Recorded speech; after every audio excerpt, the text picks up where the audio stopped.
6, 5, 4, 3, 2, 1, 0, and off we go. We will be starting off at the house, I suppose.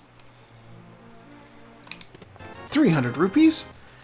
Not a bad start.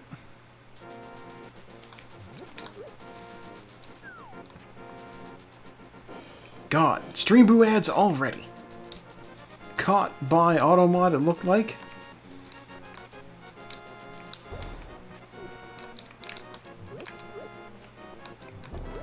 Whoop.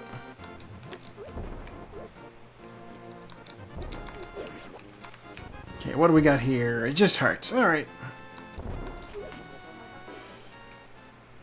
Thank you for blocking the hostile ads. We appreciate mods around here. They listen to the Beatles. 20 rupees, okay.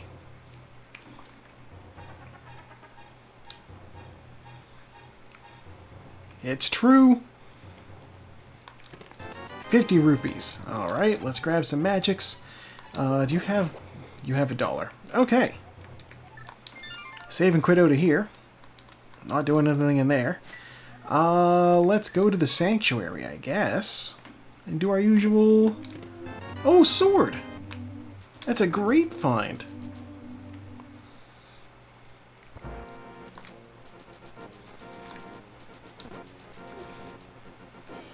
I will say, there have been a couple of times when ads hit me, and I did end up actually buying the things. This is the hazards of targeted advertisement, is sometimes they show you things you actually want to buy. Oh, those cheese dice I got for Auto. Those are from an ad that I saw. I was like, those dice are adorable. Let's get them.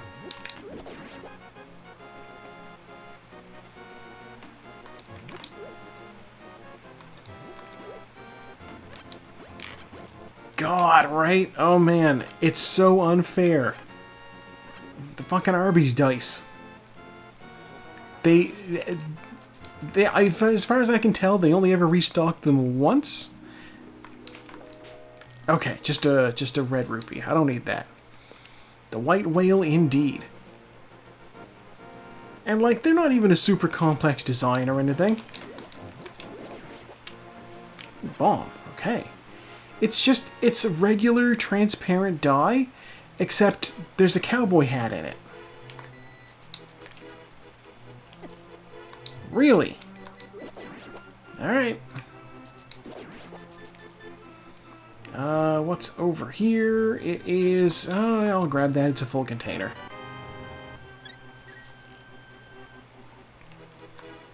But yeah, if you go online and you check the listings on, like, eBay, Arby's dice are going for, like... Ooh, Ice Rod. Arby's dice are going for, like, $150. It's ridiculous. I like their sandwiches. I like their fries.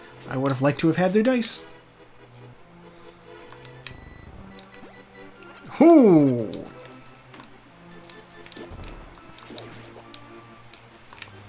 Eight bombs. Beanie Babies doomed us all. You're not wrong.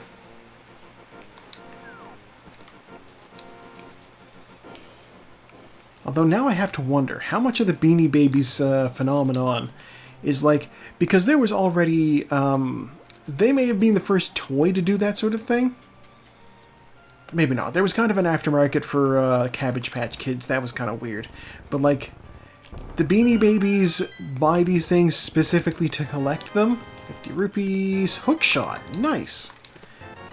The glove. Okay, we can now lift rocks and ether. That's some nice stuff in here.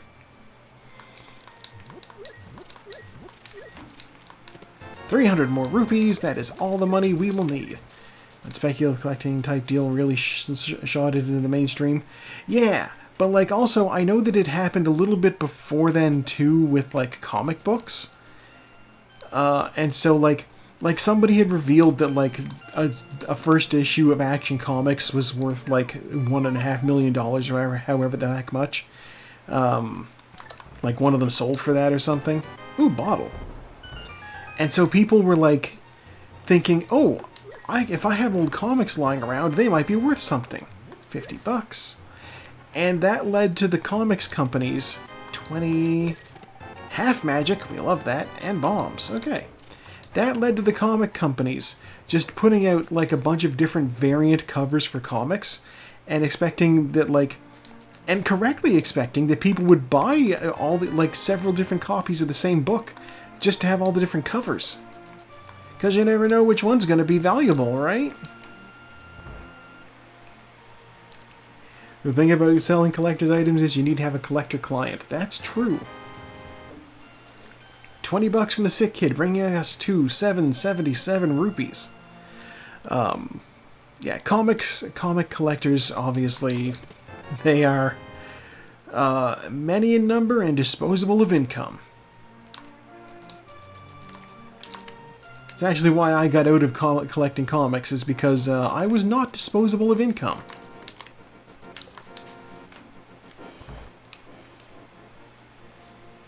$10 arrows, don't need that.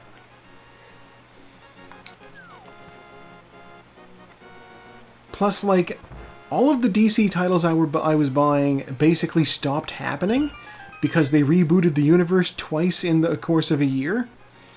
And all of the Marvel titles I were buying, all the Marvel titles I was buying were Deadpool. And don't get me wrong, I love some Deadpool. I do not need 5 Deadpool comics a month, and that's what they were doing. Also flippers.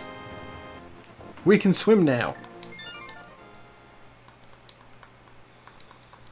One more check before I go to South Shore. We're gonna have a look and see what is in the back of Escape.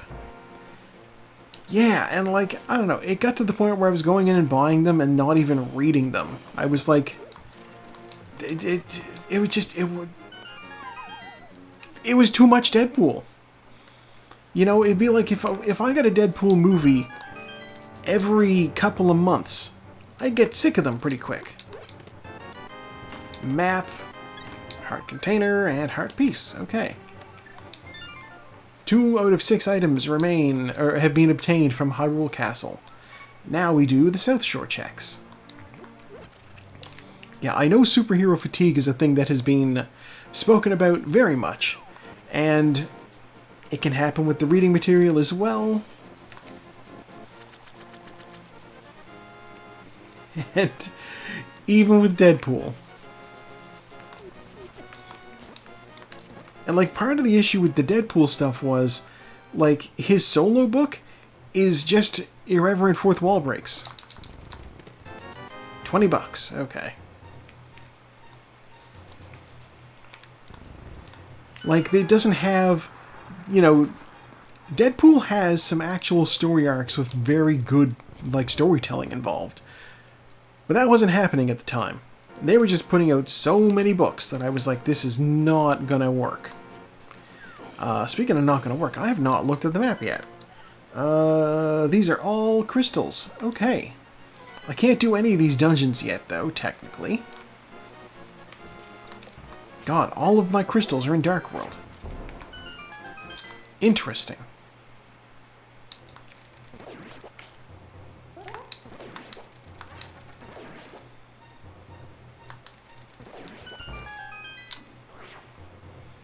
Alright, yeah, I may as well round me off to 800, why not?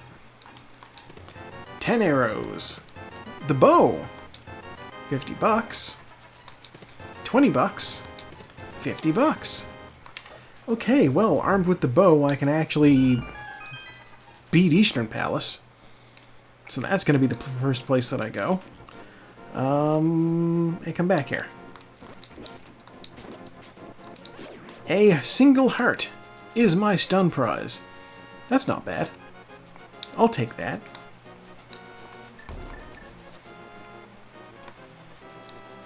I've certainly seen worse stun prizes than that today.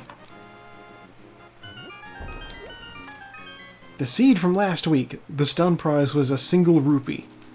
Doesn't get worse than that. It's not even good utility. 10 more arrows. If I'm injured, I can stun a bunch of enemies and kill them and get hearts. That's useful. I'm gonna bet that screwed up my water walk. Let's find out. It didn't!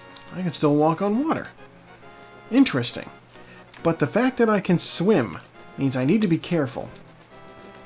10 arrows, okay. You know what? We're gonna go... No. Oh, well, I lost my water walk. Okay. I'll save the guy under the bridge for later. I really shouldn't, but I'm gonna.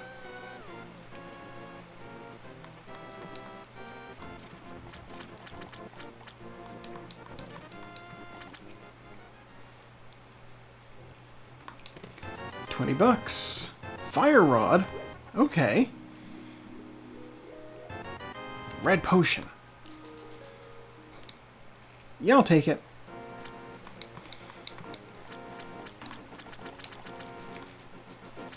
But yeah, I actually have one of the comics that they put out when they were trying to really capitalize on, like, ooh, red cane, nice. Cold Stare can't possibly have it. Yeah, I have one of the comics that they put out when they were, like, at the height of the whole, like, we'll put out a very fancy cover for the comic book. It's like, it's green and holographic reflective. Wow! I just gave him 499 rupees. Yeah, it's a Spider-Man comic with green cover, with reflective hologram stuff going on with it, and, like, Spider-Man is on the front in the spider armor, and it's shiny, and it was more expensive than a regular comic book because of all of this, of course. But, you know, they tell you, well, this could be a collector's item someday. And it might well be, just because, like, it is kind of such a novelty, but, you know, not because it's, like, appreciated in value, really. You know? Let me into the pool. Okay.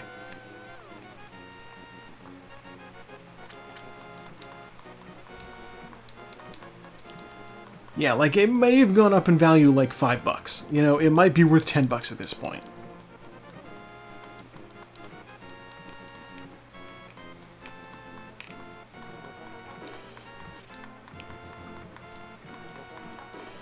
And it is a very funky cover, don't get me wrong. I do actually enjoy the cover on this book.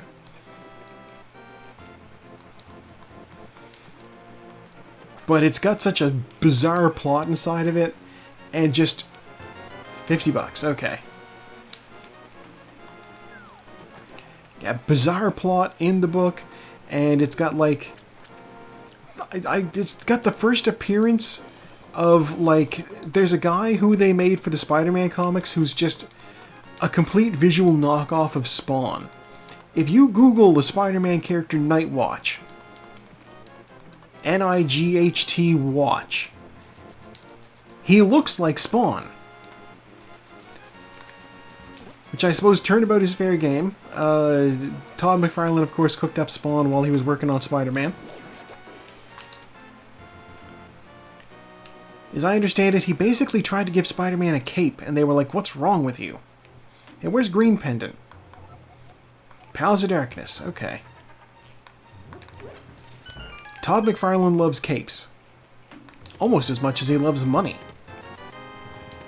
Sahashala has $40 and a bomb. Okay.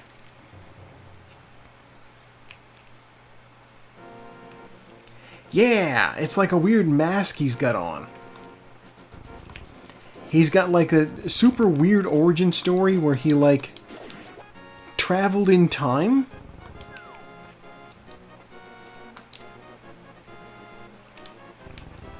It would be hard to Google Nightwatch, and just because it is kind of generic, that is true. That's why you got to include Spider-Man in your search terms. Oh, but they gave him, like, so his backstory is he was, like, a university professor who was, like, at the airport seeing his girlfriend off on a flight. And terrorists hijacked the flight or something like that. and he like encountered somebody dying on the tarmac of the airport, but the somebody was like invisible, and he's like, what's going on? What's up with this? And when the person fully died, he like unmasks them and realizes, wait a minute, this is me. This doesn't make any sense. And, oh, map, okay. They explain it as he came back in time from the future in order to give himself the costume so that he could try to save his girlfriend from the terrorists. Didn't work out, she still died. He had a bad time and, like, went into hiding.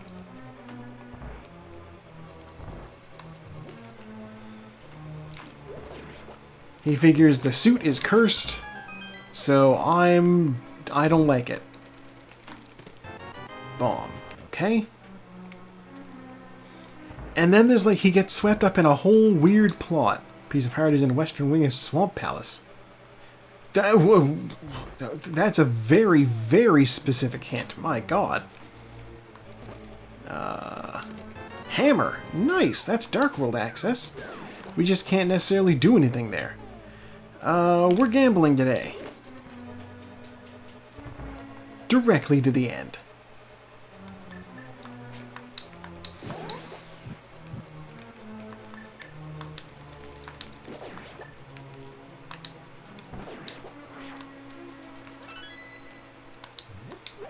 Alright. Yeah, and the weird plot that he wound up getting wrapped up in was, so one of his gloves got stolen. And so that's why he came out of hiding, is because he needed to get the glove back, because he's like, the costume is cursed. That includes the gloves. And the glove was stolen by none other than a clone of Richard Fisk, who is the son of Wilson Fisk, the Kingpin.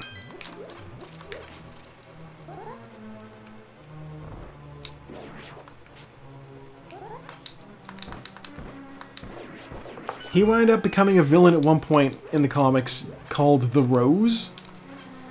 And then he changed his name later to Blood Rose, and I'm like, why?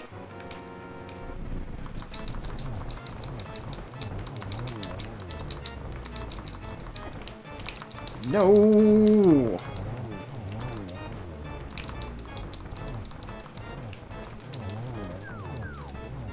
Not a good... Oh, but you know what? The gamble paid off. Alright. Crystal 1 obtained.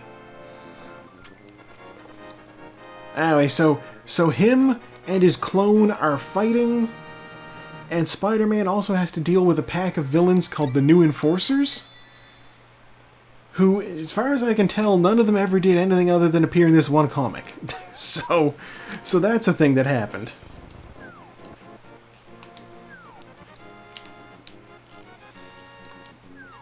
There's a guy who has the ability to be hot or cold. Half of his body's blue and the other half is orange. There's a lady who grows vines out of her fingertips. Spooky. I have the glove. I can go up Death Mountain now.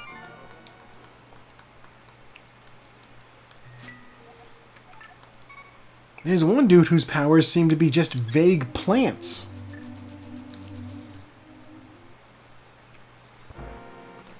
I don't like the fact that I don't have the lamp.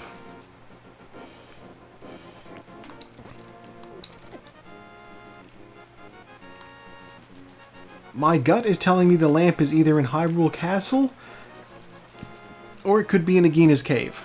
That could also be the case.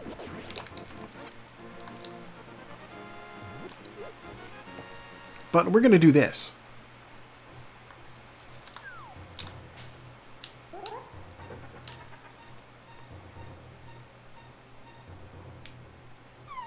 Whoop! I found a hole.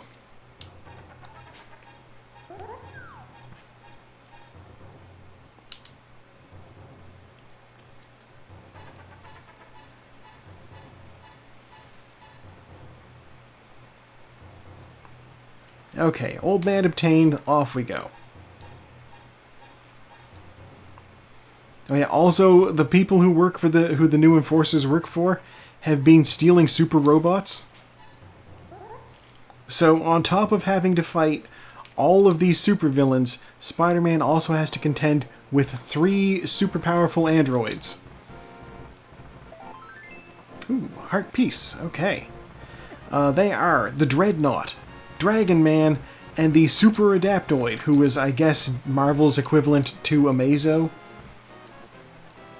but less wacky looking.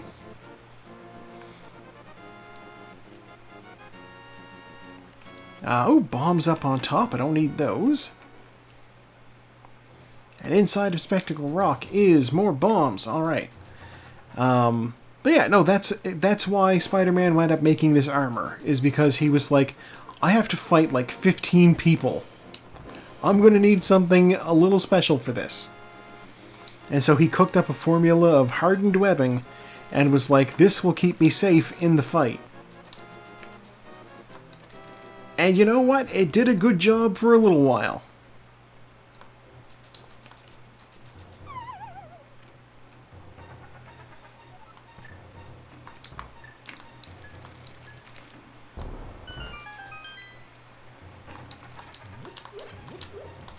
$5 and a bee. Bee in a bottle. Alright.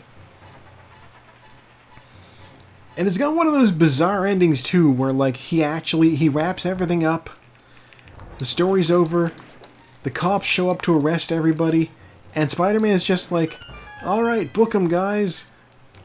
And he's like telling them what they're gonna deal with. He's like, alright, so we got 3 robots, we got a bunch of enforcers, and 2 Richard Fisks. And I'm like, do the cops even know who the hell that is? Come on now. But also, Spider-Man just casually having a conversation with the police. They've kind of had it out for him for ages. Spider-Man and cops famously do not get along.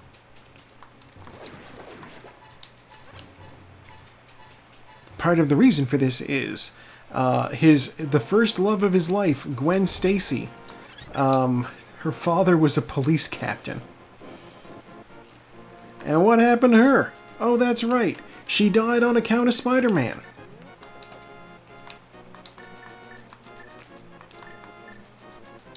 Sort of. Yeah, Gwen Stacy in the comics. So she was dating Peter. She knew he was Spider-Man. And the Green Goblin threw her off of the bridge. And Spider-Man tried to catch her. And as he swung down and snagged her, her neck snapped from the sudden stop. And that's how she died.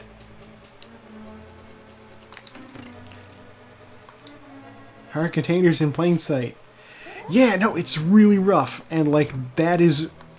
When people describe Norman Osborn as, like, one of the iconic Spider-Man villains, this is why. Norman Osborn has done some serious life-ruining stuff to Peter Parker.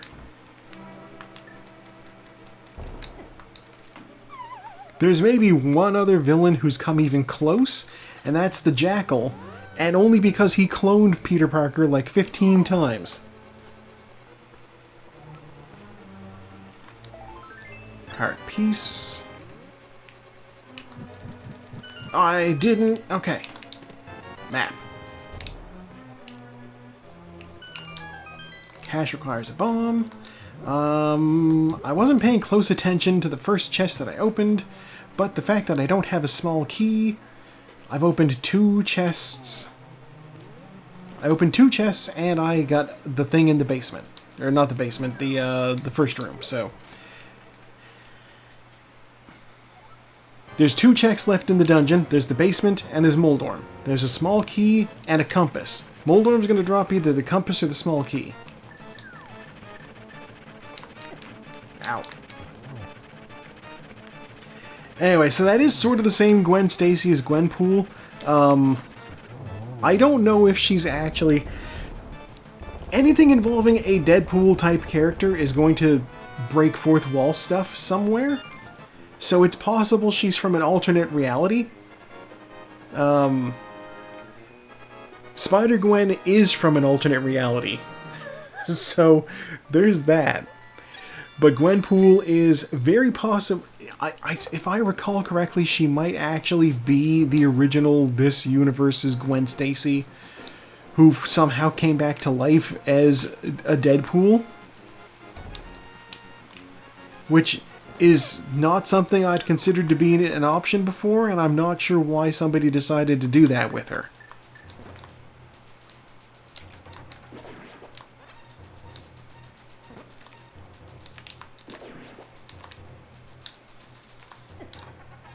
Like, she is seriously a source of so much trauma for Spider-Man.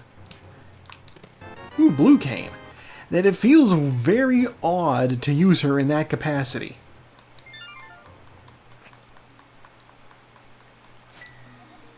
Alright, let's check out the desert. They took her out of the fridge. That is accurate. Oh, man. So... I know the concept of fridging a woman in comics is, like, long and storied, and Gail Simone has spoken about it at length as a thing. So here's the origin of that. Green Lantern, one of the Green Lanterns, Kyle Rayner, at one point, he had... Hang on a second, I'm going to check the ledge. At one point, he was dating a woman. Kyle Guy Shippers be shocked. He's dating this gal, and... Ooh, I can just dash horizontally from there. Nice. He's dating this gal, and there's a villain who wants him dead, and so in order to screw with him, the villain, like, kills his girlfriend and literally stuffs her in his fridge. Leaves a note for him. $20. Okay. Leaves a note for Kyle that's just like, hey, there's a surprise for you in the fridge. Signed, your girlfriend. And it's like, okay, Kyle's not going to think anything of that. He's going to go have a look. If you have a look in the comic panel, you will see that the things are piled up next to the fridge. I guess Kyle missed that. So bad news, we're going into Hyrule Castle.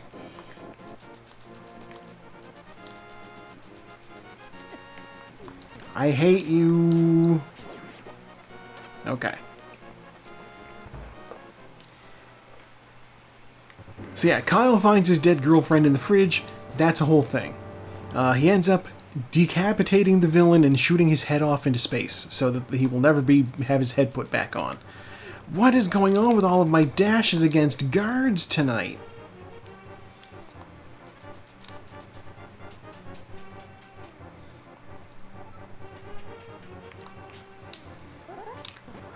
But yeah, that wound up being a major source of trauma for Kyle Rayner as well. Because of course that is the purpose of fridging a woman in a comic, is giving your male characters man pain.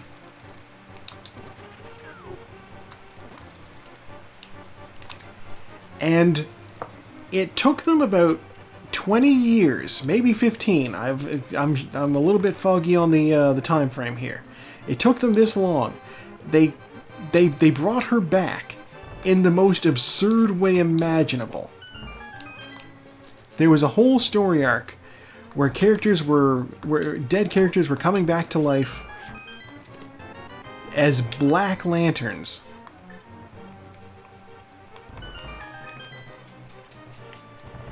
And they were like specifically choosing villains to screw with heroes. And what wound up happening was Kyle's girlfriend came back to life. Except she was still in the fridge. So the fridge showed up at the fight to fight Kyle.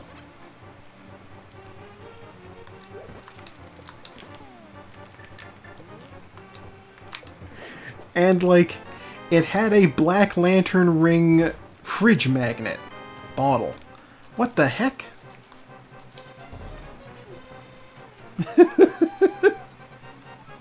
Because, of course, you know, the various, you know, the Green Lantern Corps, the Sinestro Corps, the Red Lanterns, they all have power rings. Why am I walking out? It was so ridiculous, I have to kind of love it a little bit. It was so bad, that it kind of crossed that line. Oh, God, there's one more item in the dungeon, and I don't... What can I even do?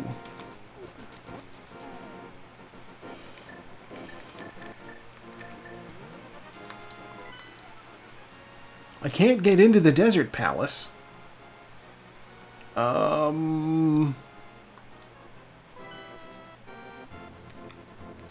don't have the lamp yet. I did check the bonk rocks, didn't I? Yeah, I did.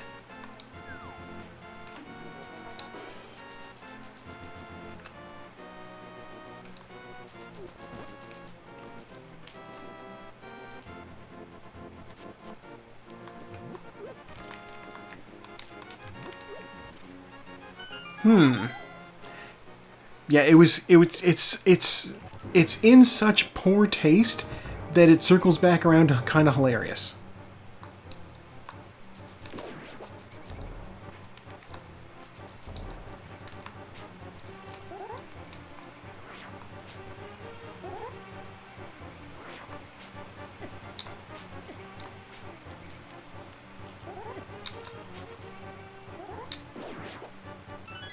Give me that key.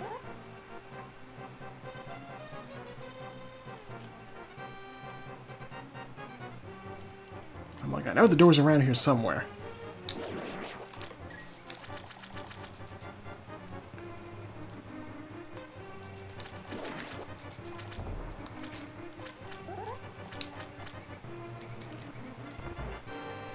Okay.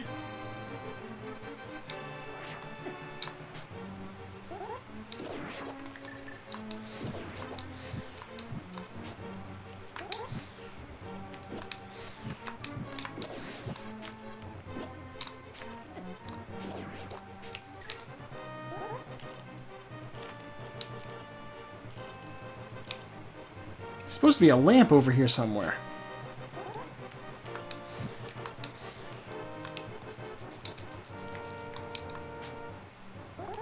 Huh. Alright, well.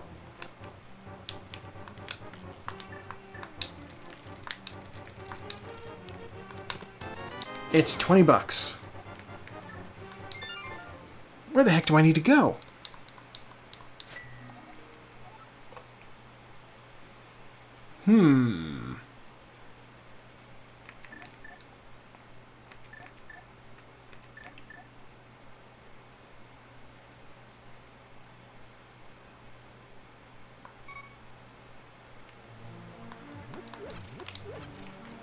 I feel like I must have missed something somewhere.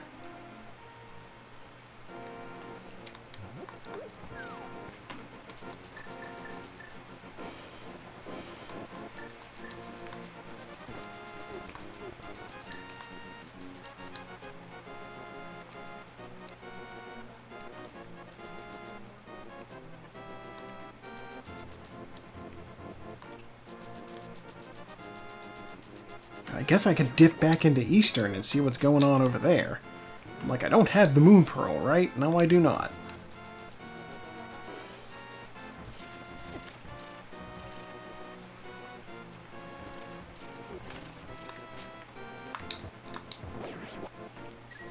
Yeah, comic books are weird, though. Just 2 blue rupees. Okay.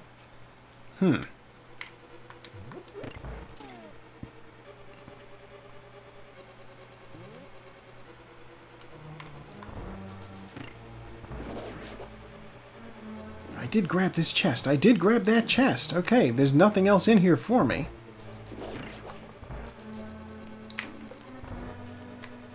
I know Sahasrara just had 40 bucks and a set of bombs. I guess we can go back to the lake and see what's down there that I might have missed.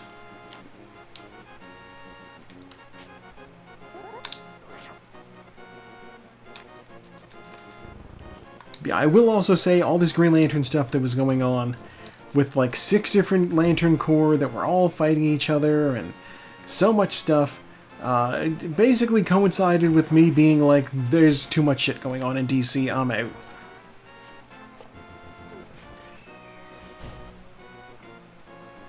I don't know who at that company decided that they needed to do... I definitely got the thing out of the bridge. I don't know who was responsible for deciding that they needed to do like a crossover event every year that shatters the fabric of reality. But you can only do that so many times. I'm sorry. It's bad storytelling, it's strange credulity. I know I got everything from inside of Zora's place because I gave him a bunch of money, and also the ledge just had like... The ledge had nothing for me. I'll go to the village, see what I've got there. Yeah, exactly. They're like, oh, you have to buy like this issue of Justice Society in order to continue. I'm like, well... You know, buy this comic of Justice League, this comic from The Flash, this one from this thing, and eventually you'll have the entire story. And it's like, that's great, but like... Is the story any good? Nah.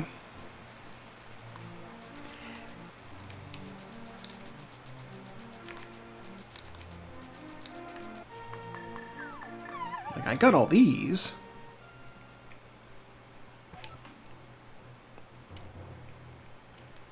Yeah, all of those. And, like, I can enter the Dark World, but I can't do anything in it because I only have... I don't have the Moon Pearl.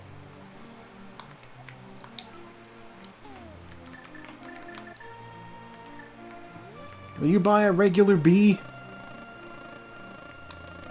No. Okay. That's fine.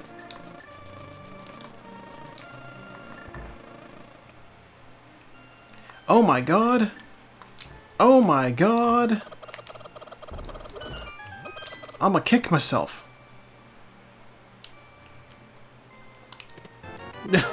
No. Okay. We know what to do now. It was here the whole time. I didn't even think about the chicken lady. Everybody's maybe fourth favorite recurring character from Kids in the Hall.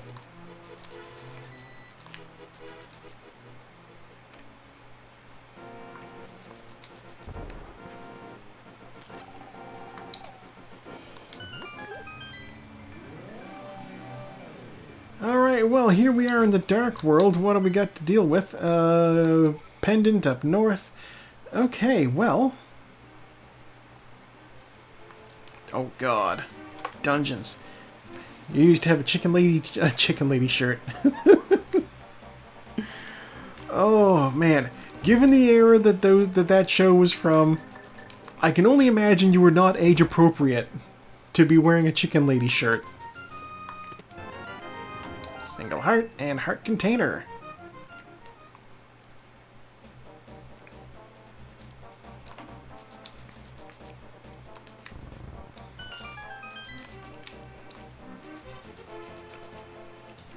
Yeah, Simon and Hecubus. Those are probably they're above Chicken Lady. That much is sure. Ooh, powder. That means Magic Bat is in Logic now. Have to get that later. Let's check the distillery before I go running into that dungeon.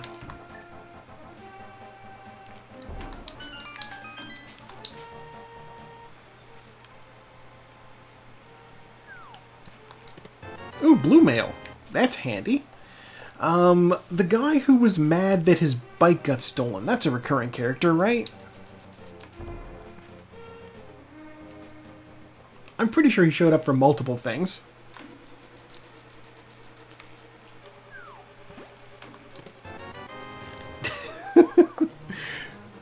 It is Bruce doing a bit, but also, like, because it's a bit, I count it as a fictionalized version of Bruce.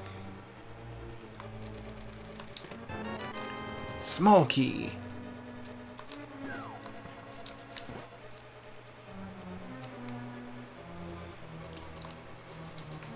Hey, Hey, you know where he... Yeah, they stole my bike, and he's like, just the one... Wasn't it like not even the whole bike? They just stole the front wheel, and he's just like, what are you, some kind of dillweed? What are you, some kind of jerk off? Who does that? It was ridiculous. I kind of love it. Okay, that's one item out of the dungeon so far. Big key? Big key. Oh, maybe. That could be fun. And of course, everybody's favorite recurring character from Kids in the Hall, the Eradicator.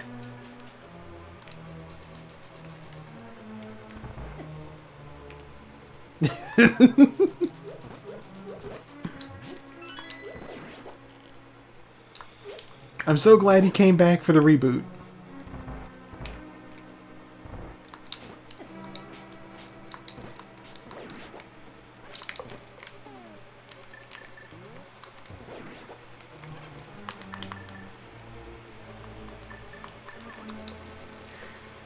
Oh, just what a concept. Just here's a guy who's he's just like he's doing a wrestling kayfabe but for the local squash court.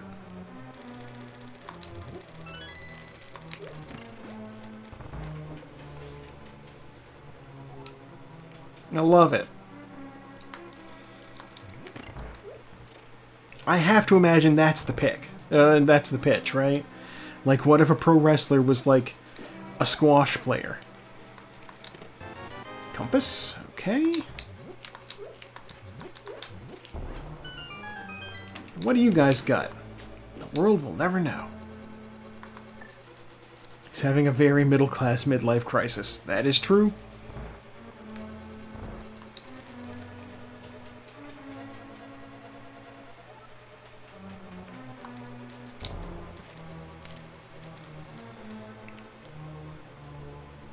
Oh, but yeah, no, that could be... Here's the thing. Like, I'm also like...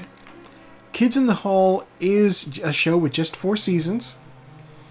But also, it's from an era where seasons actually, like, had a decent number of episodes. So I'm like, just 4 seasons is how many episodes in, like, 1993?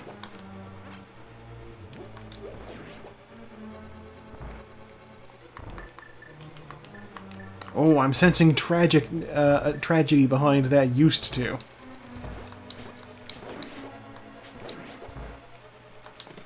$100.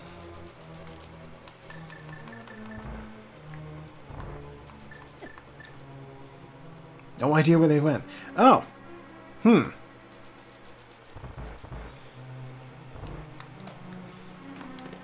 Oh, shield. Nice. Did you ever have a roommate who may have stolen things? Your mother does strike me as the type to perhaps let somebody try to crash with you for a little bit.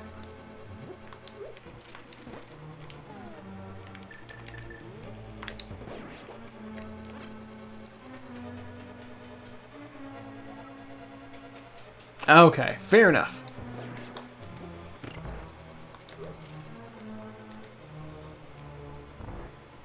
I know I've had things go missing, and I'm like, I have no idea where this could have gone. It's gone forever, I guess. Okay, I'm gonna get the blue cane ready to deal with this guy. Got my tires fixed for a flat rate.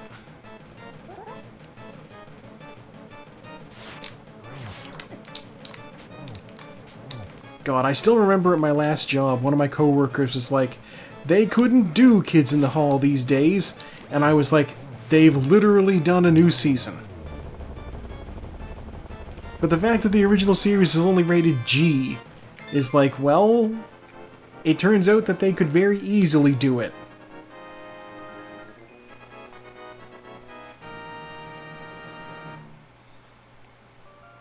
There are 6 seasons. Does that include the Amazon series? Oh god, 111 episodes. Oh, that does sound about right. No Titan's mitts yet, so we will be foregoing the blacksmith for the time being, because I can't do anything.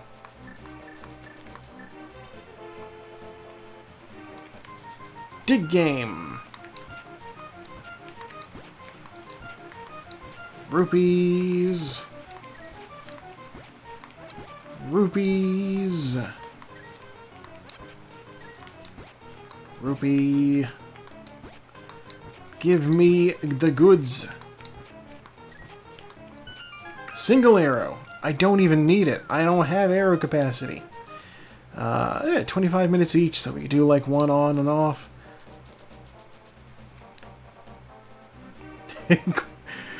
Yeah, I could I think I remember... My brain is imagining, one of them, I can never remember who's who. One of the kids dressed as the queen and waving the queen wave.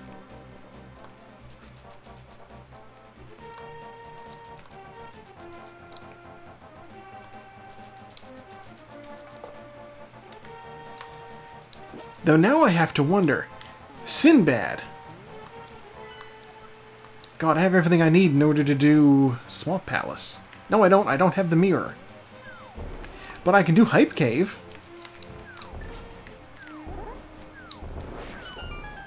I have to wonder if the Sinbad that they're listing there, is that like Sinbad the Sailor or Sinbad the Comedian? Oh, mirror. Alright, never mind. We'll be doing Swamp Palace. Master Sword. 20 bucks. Heart Piece. And 20 bucks. Okay. Because, like, okay, Sinbad, the stand-up comedian. Stand-up? Did Sinbad ever do stand-up?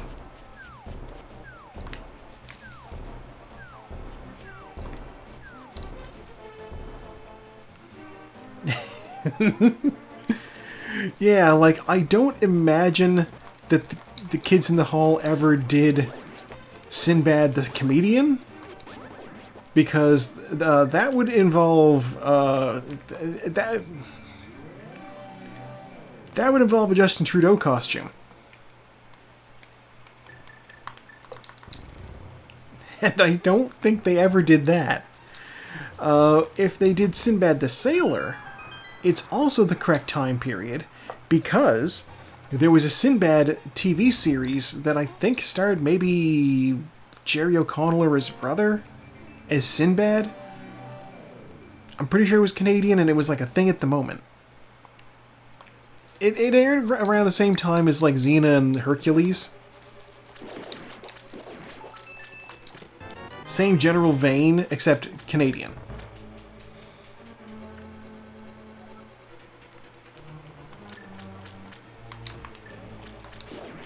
You could tell it was Canadian because George Busa, I think his name is, was in it. Compass, okay. And he is great. He's a big fella who provided the voice of Beast in the X-Men animated series. I know for a lot of people, Kelsey Grammer is like the definitive Beast voice, but for me, it's him.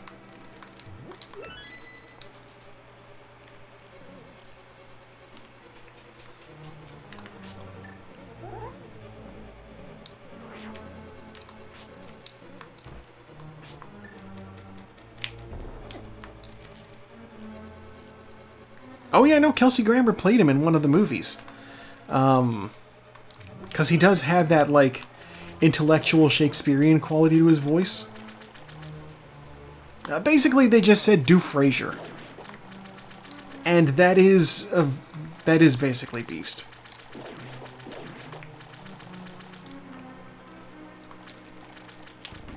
He's a very smart fella who uses big words.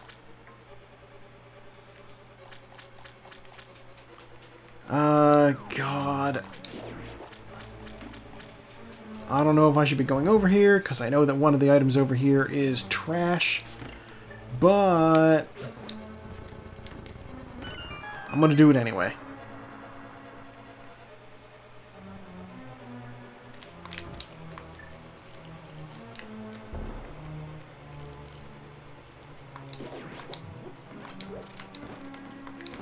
Fire Snake, get out of my way. I need to go in there. Of course. No! Give me some room here, man.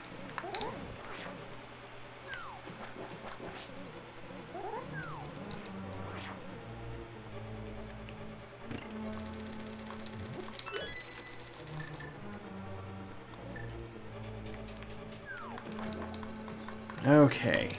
So there'll be a heart piece over here. I'm guessing a dungeon item, making this a complete waste of my time. But we're over here.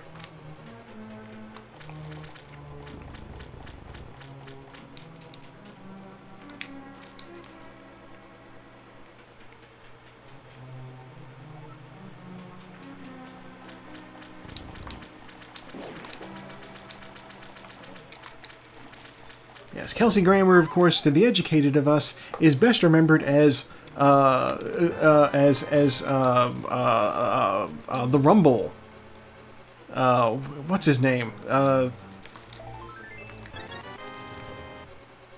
It's like Leopold Emanuel Grouch the Third.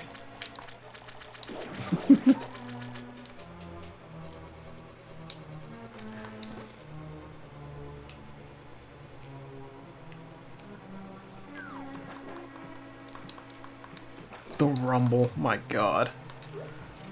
I have to agree with the Red Letter Media guys. If your last name is Grouch, you are going to be called the Grouch. I didn't even look to see what I got out of those chests. I'm too busy trying to remember what Kelsey Grammer's character from Money Plane was called.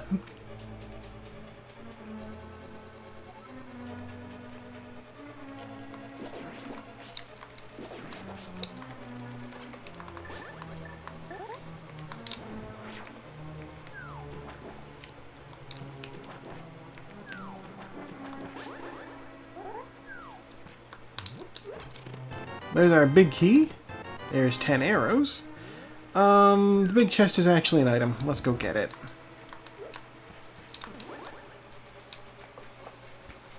God, apparently Matthew Lawrence, who was not in Money Plane, but his brother Joey Lawrence was. Or he may have been in it, actually, as a small part. Anyway, he's in the news because apparently people found out he's been, like... He's a Trumpist, I guess? And people are like, oh, you're trying to cancel him now. And I'm like, you need to be a success for people to cancel you, my dude. This is just the most publicity Matthew Lawrence has gotten in 20 years. Boy Meets World went off the air and everybody stopped caring about him.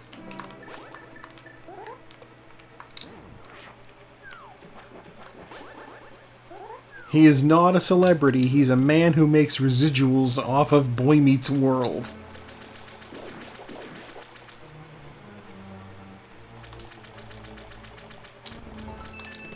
Ooh! Doritos sword. Alright, we're in business now.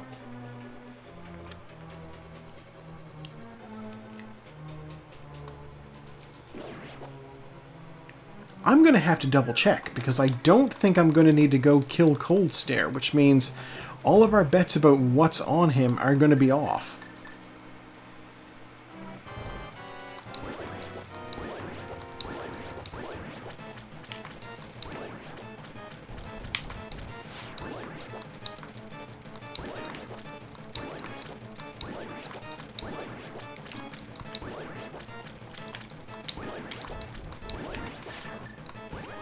Yeah, it's like, I'm sorry, you guys can have the Lawrence brothers. You can have all three of them. Nobody cares. They are not cultural figures. They are nobodies. Heart piece. Okay. Nobody has cared about the Lawrence brothers for a while. Joey Lawrence was done the minute Blossom went off the air.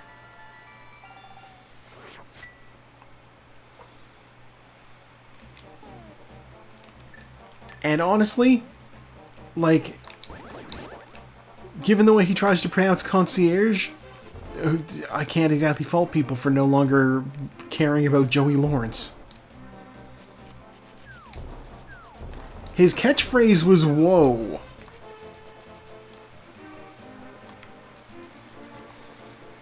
You know when your catchphrase is a single word, you're going to have a very short career of it.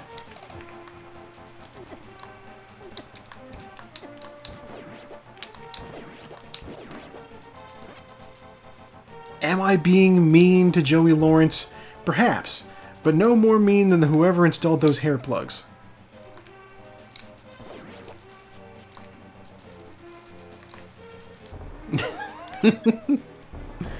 Alright, let's go see what's on the ledge.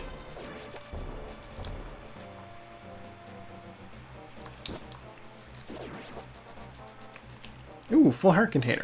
He has less star power than Billy Zane. It's true. And it is funny because, like, Billy Zane can at least, like, claim to have been the lead in some films, and was even in one of the highest grossing films of all time. As reluctant as I am to admit it, Billy Zane did do that. He was the evil boyfriend from Titanic.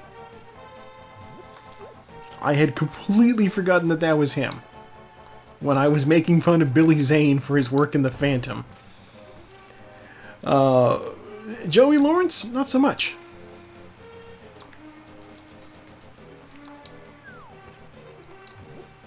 I wonder what Billy Zane's doing these days. Probably Redbox movies. The flute! Well, that's kind of huge. Okay.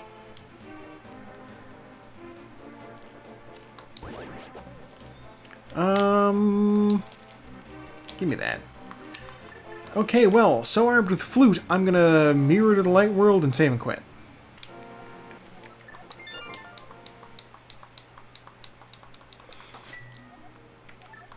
It may have technically been faster to go through the whirlpools to get back to the village, but I'm gonna do it this way.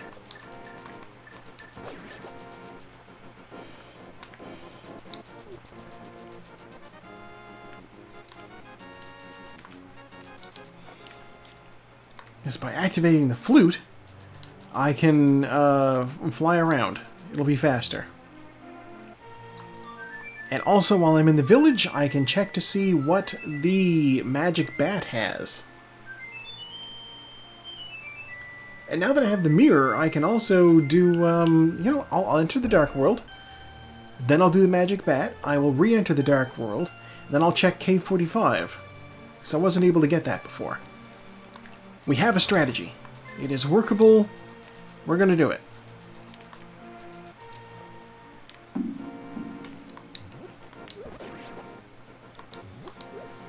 Yes, I officially no longer beef with Billy Zane, but I will continue to make fun of the Phantom.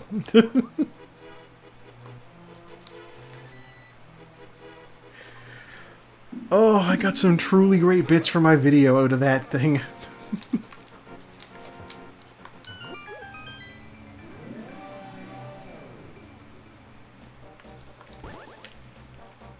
Okay. Oh, wow. In theory, I could do Skull Woods. It's got 2 items in it. God, yeah, I'm gonna do Skull Woods. I'm gonna do Skull Woods. It's right here. What else can I even do? I could do other pendant dungeons. God. Yeah, Skull Woods is right here. Let's go check it out. 2 items. Yeah, just the combination of, like, Billy Zane's terrible movie. Because it's not even his fault, really. He didn't write the script. He didn't design the costume. No, you give me that shield back.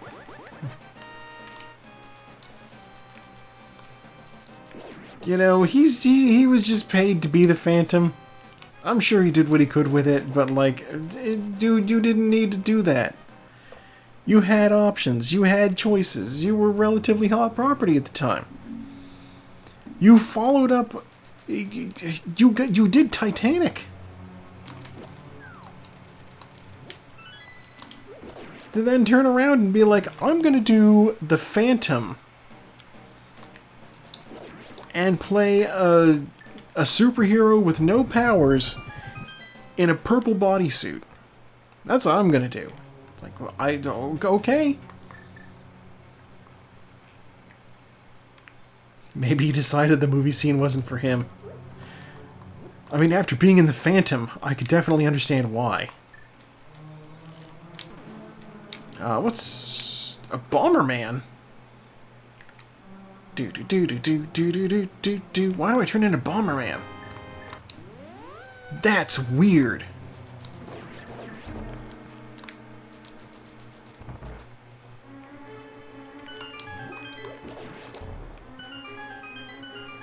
I feel like the WCW announcers marking out over the fact that RoboCop just showed up to save Sting. Like, Bomberman? What's he doing here?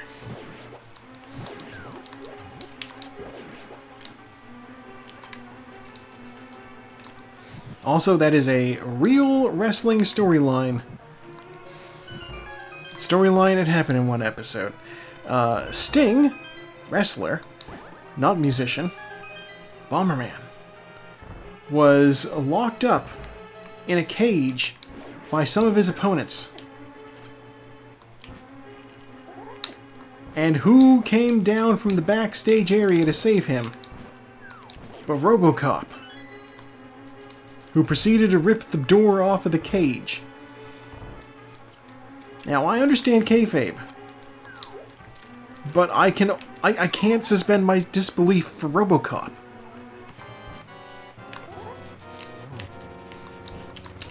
One, that movie doesn't take place in the present, that movie takes place in the future. Two, he's not... He's a cop, he's busy, he's doing things. They weren't even in Detroit.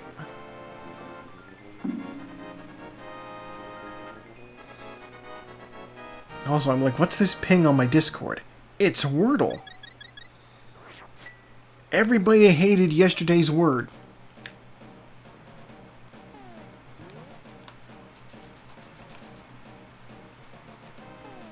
I know I got a key. Talking about Billy Zane and forgetting what I got. Okay, there's still 2 items left in the dungeon. Let's go find them. I'm distracting myself with Billy Zane.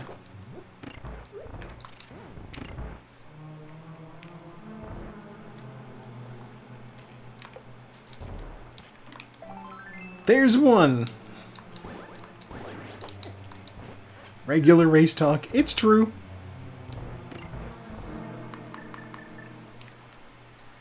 What is topic? Anything and everything.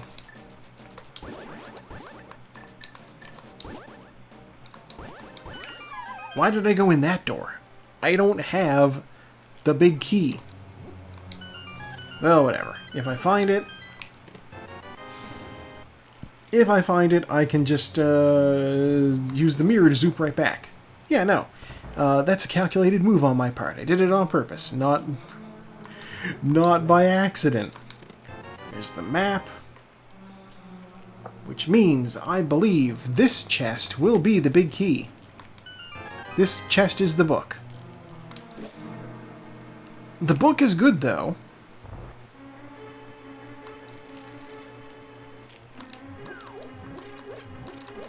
Finding the book there does tell me that I know exactly where the big key is. This is one of the few dungeons in the game where the big key can be in the big key chest. The only chest I haven't opened, and it's right there. Okay, well, I don't feel too inclined to check the pedestal, but having the book does give me options.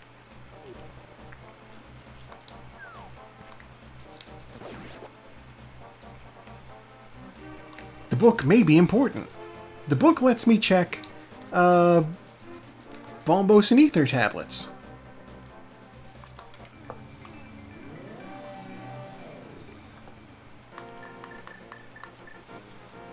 God, when the race was starting, I actually almost forgot to do Global and Metazua. I hammered those out pretty quickly.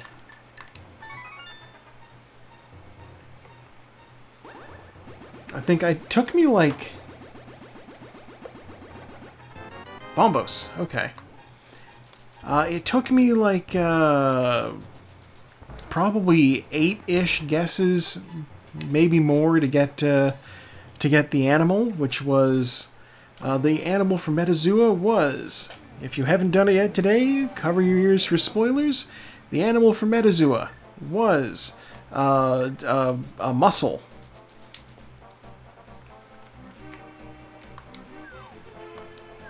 Like a clam. Yeah, I went through so many bivalves.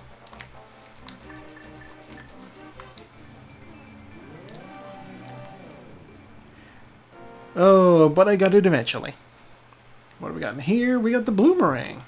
Alright, let's grab that.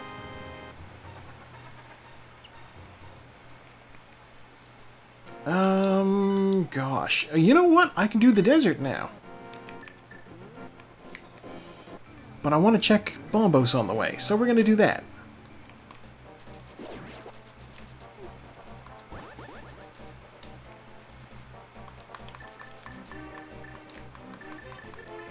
And the country was, what was it again?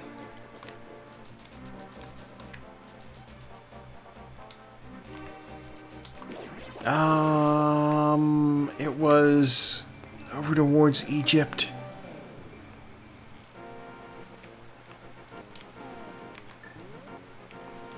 I don't think it was Egypt, but it was definitely like... I think it was Rwanda. Heart piece off of that. Okay.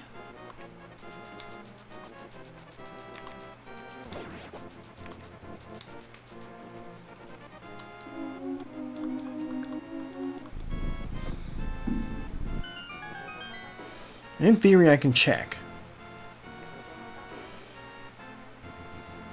So I am in the Discord server for these games.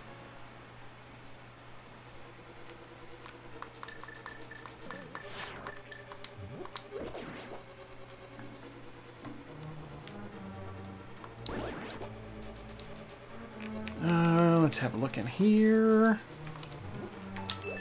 There. The big key. Alright. Let's run to the left and find our small key then.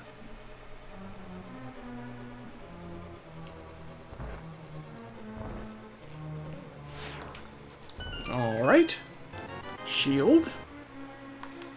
Bombs held by someone friendly. Alright, let's open the big key chest and see what's going on in there.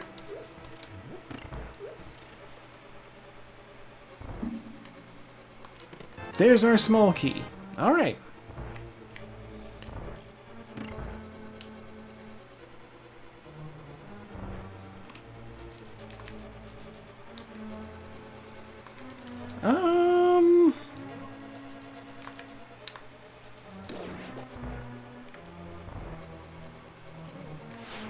What I'm going to do? I'm going to exit here.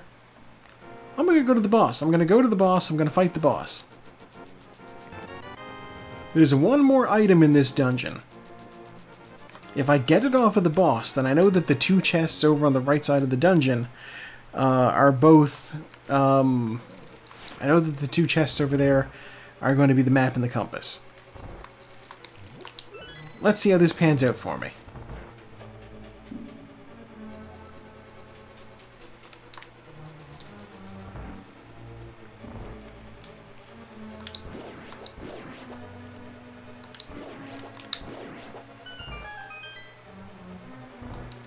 Worst case scenario, I just re-enter the dungeon. It's not a big deal.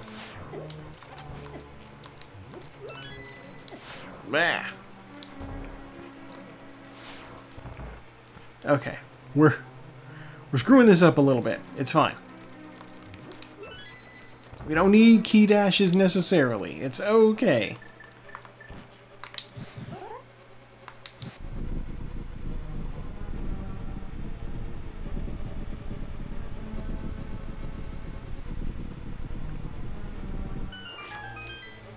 Doesn't look like anybody has mentioned what the country was in the global channel.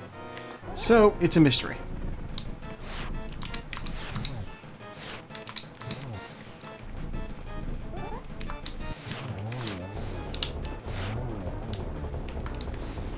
Ugh, come back. There we go. The map. Alright, we need to re-enter the dungeon. Which is fine. We knew that was a possibility.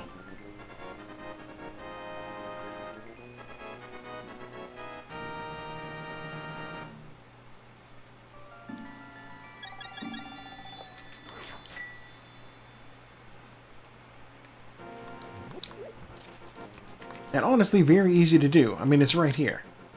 We just go in here and run across the place.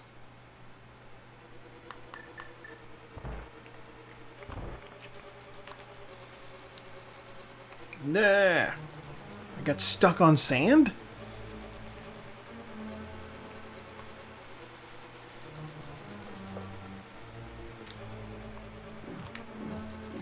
Now the question is, am I going to have to do the ballroom, or will it be in the front room here?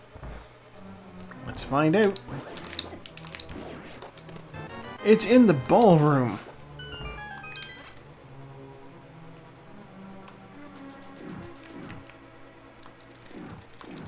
And it's 20 bucks.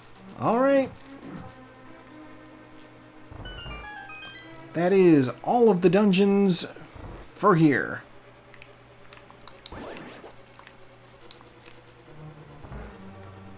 I'll just exit the place here. This works.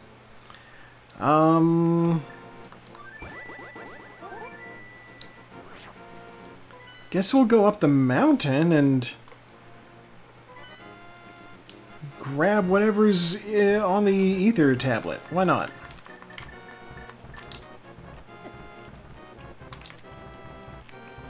No! God damn it.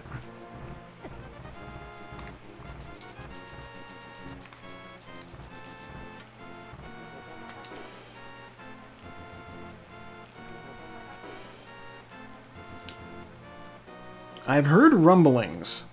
Apparently, we might be getting a new country at some point in the near future. There's folks splintering off of Papua New Guinea. Which just feels a little weird because it's already only part of an island. Alright, what do we got? Bombs. Alright. And it's at this point that I need to consider doing dungeons... Oh, wait. I have one other option. One more option to do. We are last locationing something here for sure. That said, if it's not in here, I will probably be going to Palace of Darkness. I don't even know what I'm looking for. Lamp would be nice. Titan's Mitts. Titan's Mitts is what I need, definitely.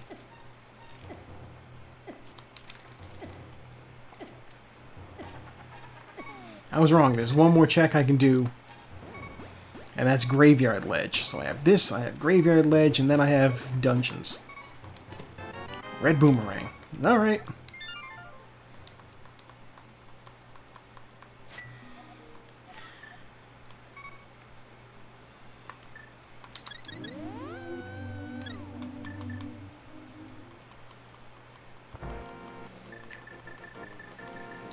Okay, we will be flying to the village, re-entering the Dark World, and then running along the north. I can also check to see what's on Bumper Ledge while I'm doing that. And, King's Tomb is totally doable from the Dark World, now that I think about it.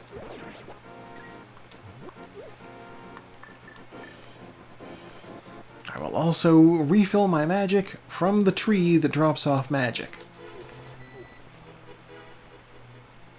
I found that guard in his hiding spot. He is slacking, he is sleeping on the job, in the bushes. He didn't think anybody would spot him, but we did. What are the... Okay, alright, Titan's Mitts can't be on the pedestal. I need Titan's Mitts to get into the, the Ice Palace. So I at least can rule out pedestal.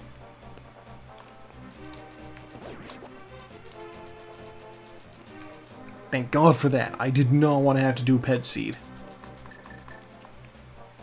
I'm already behind on account of the whole I didn't check the chicken hut. I will see you when you get back. Heart container up there. Don't need it. Off we go. Get our mirror ready, I suppose.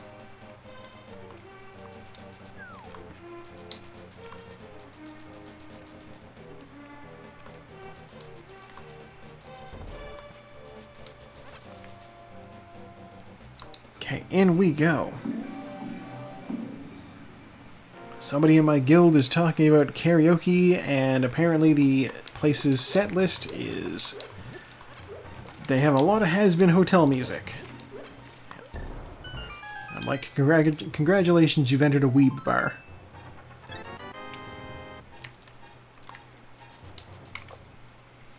I couldn't get into it. Could not get into it. Wasn't actually interested in giving it a fair shake, though. So... I'm sure the people involved are relatively fine folks. That one voice actress seems like a charming lady.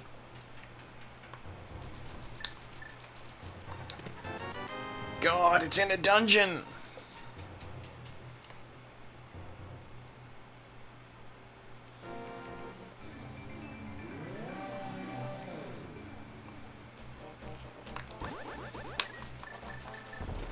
But yeah, that was never going to happen for me. The single worst person I'm aware of in my online community just really made that show his entire personality. Alright, pod it is.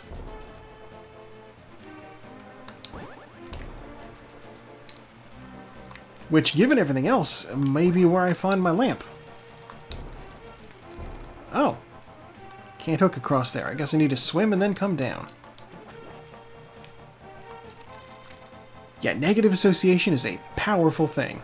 Never underestimate it.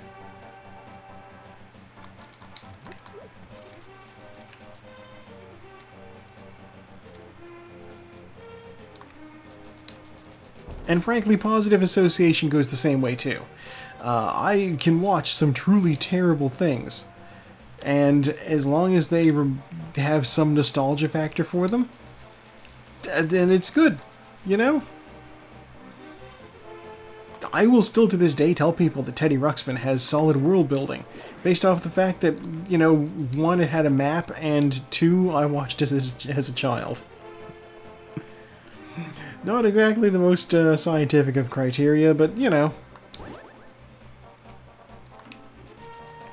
You give me a map, I'm happy.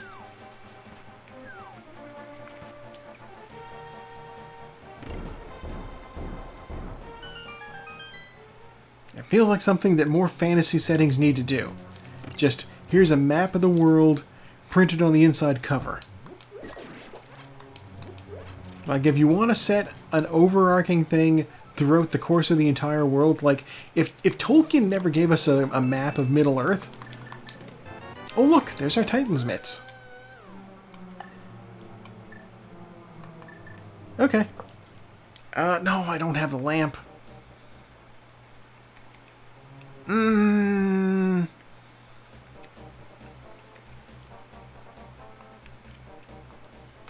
gonna keep looking. I'm gonna keep looking. Oh, I shouldn't keep looking, but there's dark rooms that I'm not good at.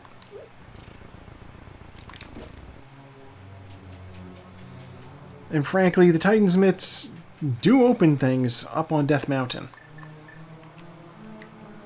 You know, progressing through this dungeon a little bit isn't that tough, but I am going to check this hint tile. Flute is held with a grumpy fish. Alright. You know, if I didn't know that, that would have been very helpful.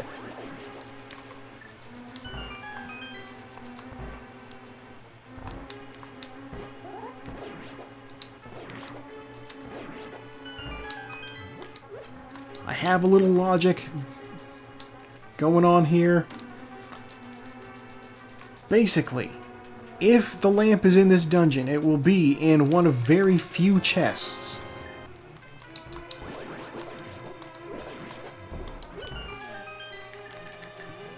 The reason for this is, you kind of need it in order to get through the dark rooms in the second half of this dungeon. So basically, you're just looking at the room with the turtles, and the Harmless Hellway. Excuse me? Why did that not work?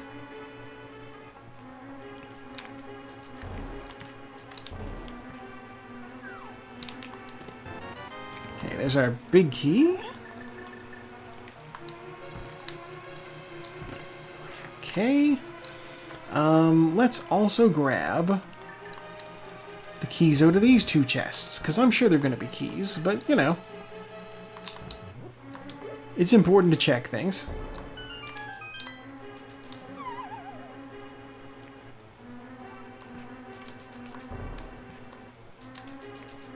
I probably shouldn't have bothered, but here we are. Small key. Alright.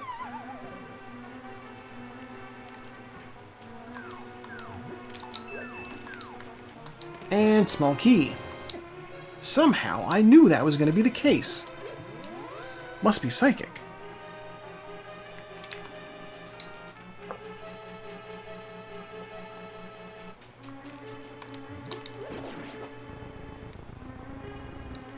Alright, we'll use that to go back through the middle here, and then off we go to this side. Shove that, and switch is already pressed, so we're going to go to the back.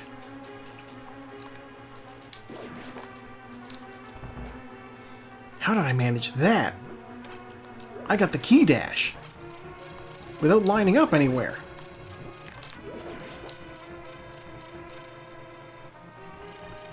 Okay, here we have small key.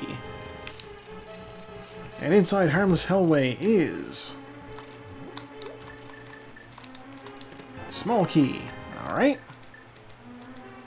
Hello, welcome back.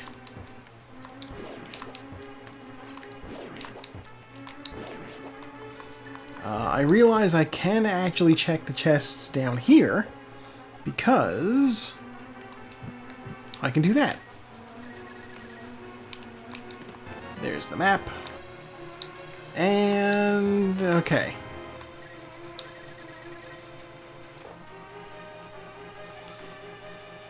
Alright, I'm going to save the Dark Maze because I don't want to do it. We will instead check some other stuff.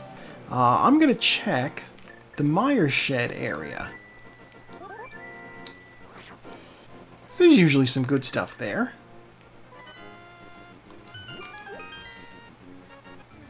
And this way I can also check to see that I've got the, I have all the medallions. Okay. I can definitely get in. That much is not in question. I don't even need to check it. Mirror, come out. Bombs and $300. Alright.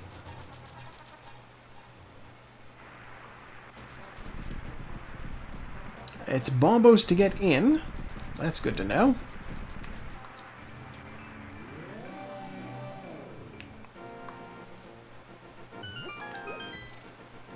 And in here is a heart piece. I don't want it. Okay. Back up Death Mountain we go. So here's the plan now. Because I don't want to do Misery Mire or Turtle Rock without the lamp, I'm going to check Super Bunny Cave, and I'm going to check Hookshot Cave. The last two remaining caves on Death Mountain that I have not been into yet. I'll also open up Turtle Rock, just because I might end up doing the dungeon.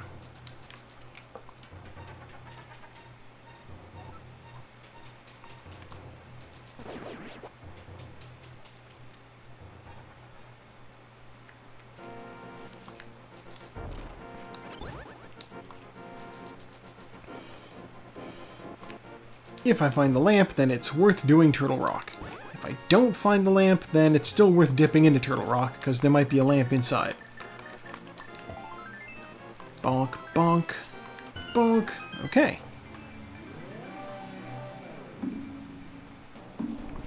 We'll open up this place with bombos.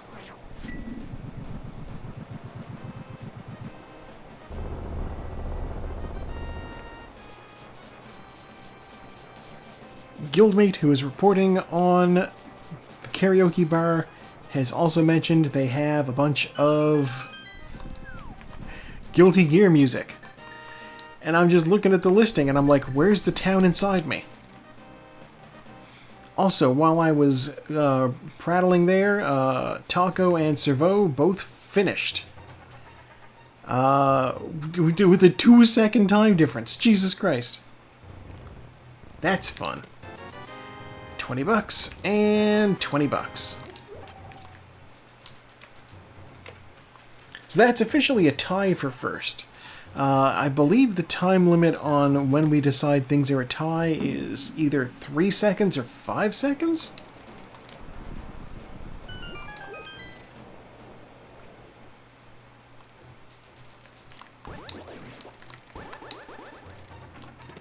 $20.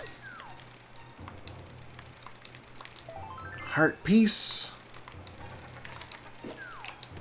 $20. Stop giving me $20. Heart piece.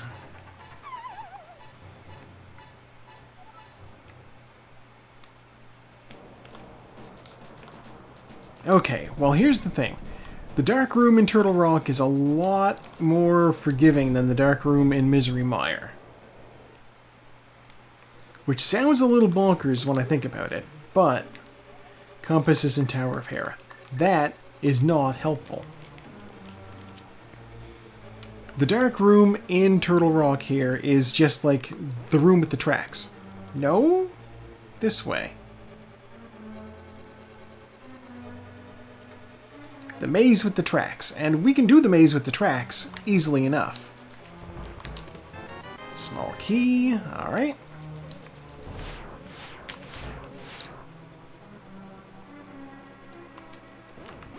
That's the wrong cane. How did that happen? Well, it doesn't matter.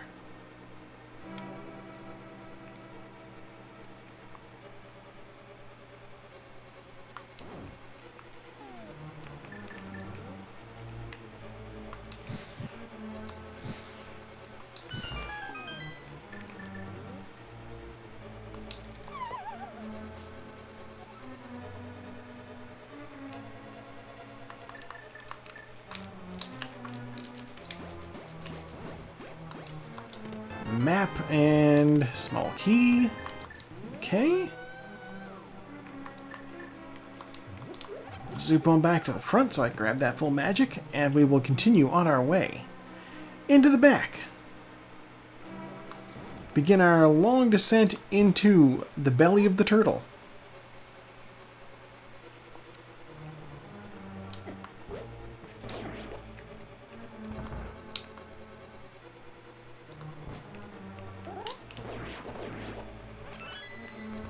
If you catch that guy with a spin attack in such a way that it hits him twice, ow.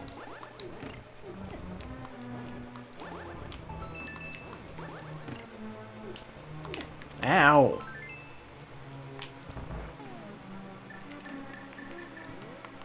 Okay, I should get the powder out. That's what I should do. Because anti-fairy's in this room. Or the next room. You know what? I'll do the next room. Exactly. They're useful. You can get your health back. Just sprinkle a little powder on them and they turn into something very helpful instead of something that everybody hates. It's just the chain chomps did so much damage to me. Oh my god.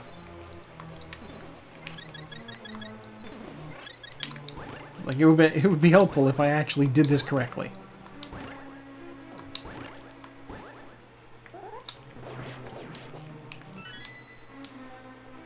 Okay. At this point, we are looking for Lamp.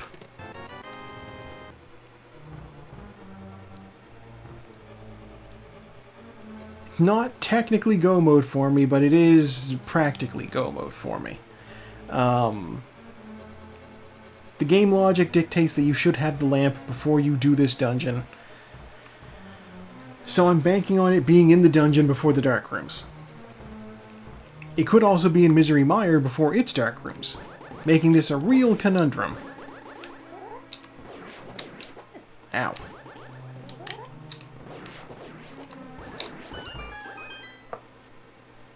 I will also, of course, be checking Mimic Cave, because I am not ready to be done yet.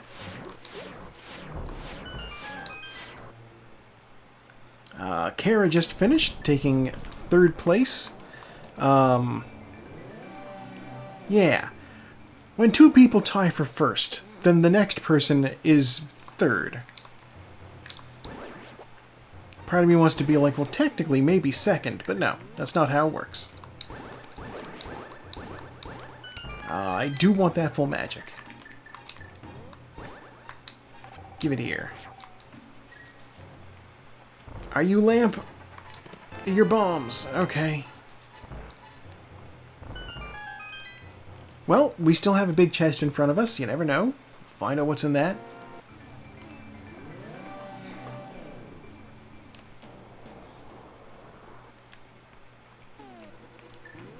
God, that could be... Heart, okay. That could be the title of Dolly Parton's autobiography. We still have a big chest in front of us. Roll on drums. Okay. Oh, we love Dolly Parton in this house.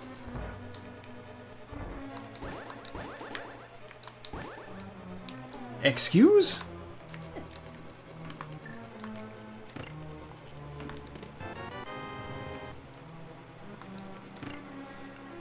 Dolly is a champion of children's literacy.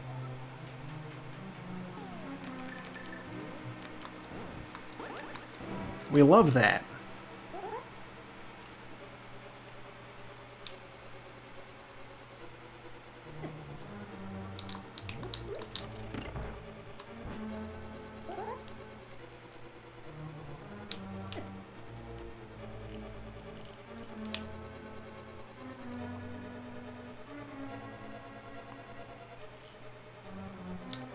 See, that room's not even a challenge.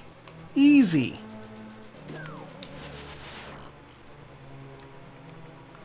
And now we reap the reward, the laser bridge. Which, now that I think about it, can't possibly have our lamp. But it is what it is. I would need this. I would need the lamp in order to get this.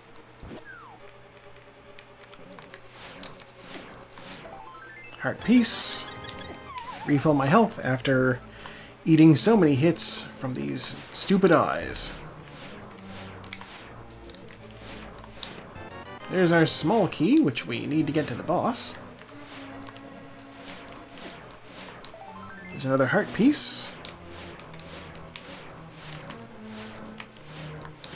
And the compass.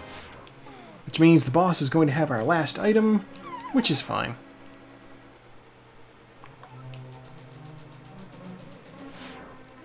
I'm gonna stun this mini Helmsaur in order to get a heart off of him. Never mind, he's gonna go into the abyss. You! Give me health.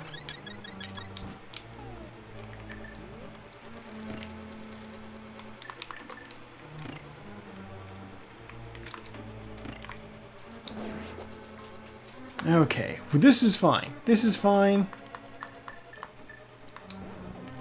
Because we have the full magic there and a heart there. Let's get out our ice rod to kill the firehead first. Because it is the one that comes out first.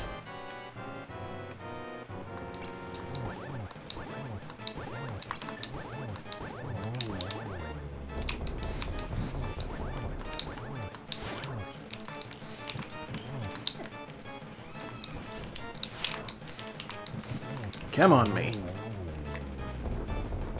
Okay. Now he emerges from his shell, and I hit him in the face.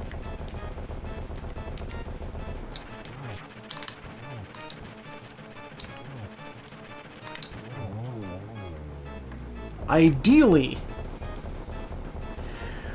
you hit him twice with a spin attack, but that didn't happen. The mirror shield. Okay. That would be nice to have.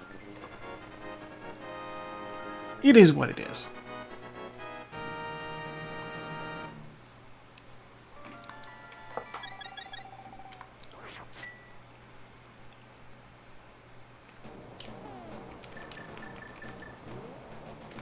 Okay. And my last dungeon is going to be the last red crystal, which means Pyramid Fairy is not in the logic. Swear to God. This dungeon has 2 items in it. Only 2. If one of them is the lamp, it's a low chance with only 2 items in a dungeon. You never know. Bombos for this. And while this retracts, I'm going to have a drink.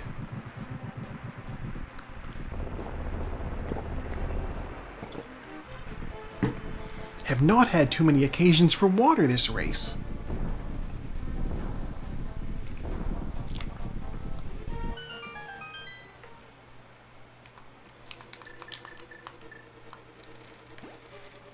It has been pretty go, go, go. Oh God, you know what? I never checked the blacksmith.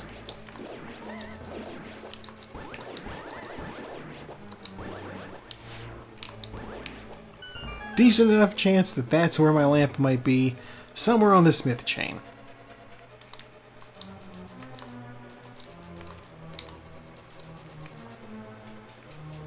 Yeah, the blacksmith is there, hammer pegs are there, purple chest is there.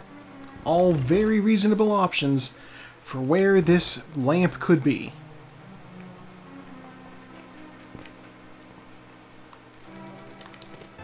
There's the big key. Oh no, it's Godmire.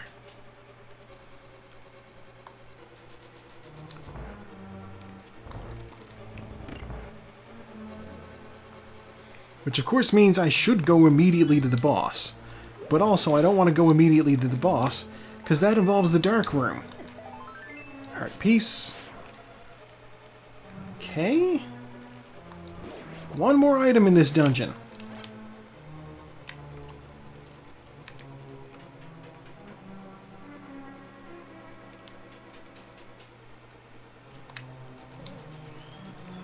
Just the one. Hit that switch, grab that key. Oh. The cat is here.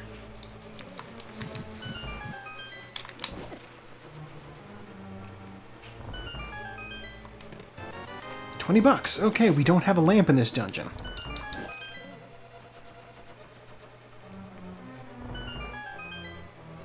Never mind checking all this stuff. We go to the boss.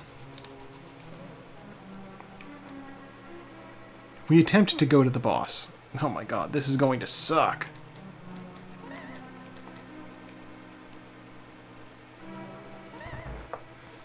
I do not know the dark rooms in this dungeon that well.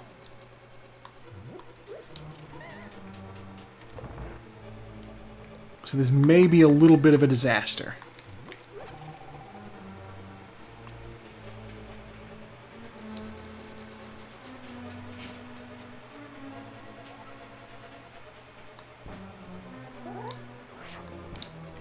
Right, this room.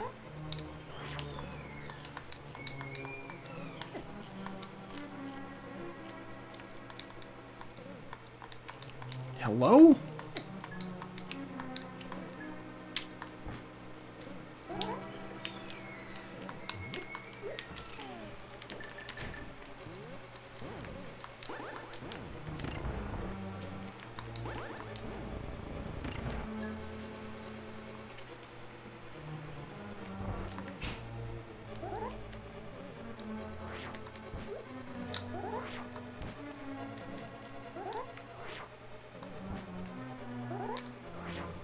I don't remember this.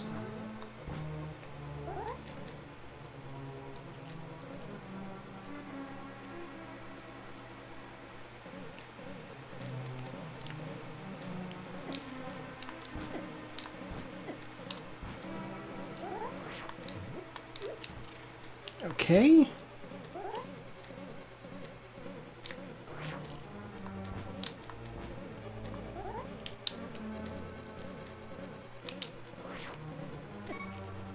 Oh my god.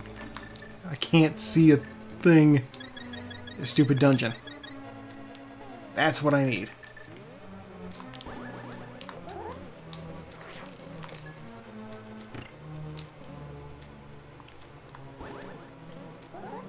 Okay.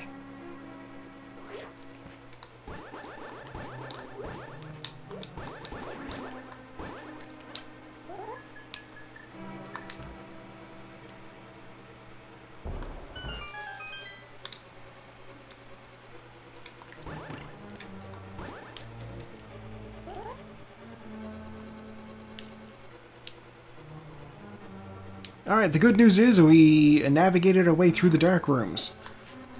This place is so bad for that. But I remembered it.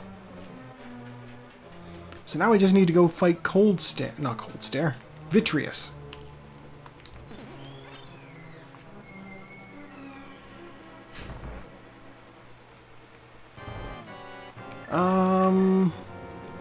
God. The arrows are probably my best option for this. Maybe not.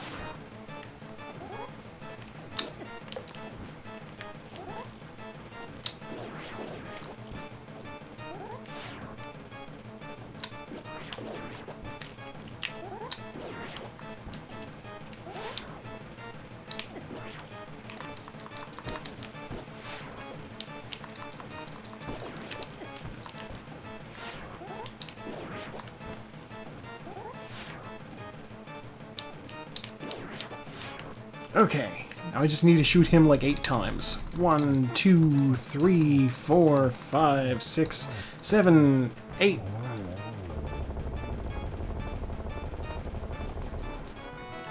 The prize is a small key. God, miserable. No lamp. The good news is, I guess I've officially demonstrated that I can beat this game without the lamp.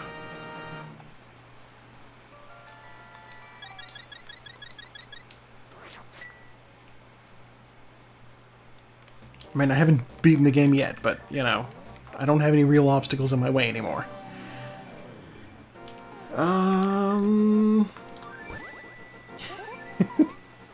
Yeah, I mean, it could honestly have been worse. It could have been so much worse. I'm gonna buy 3 blue potions is what I'm gonna do.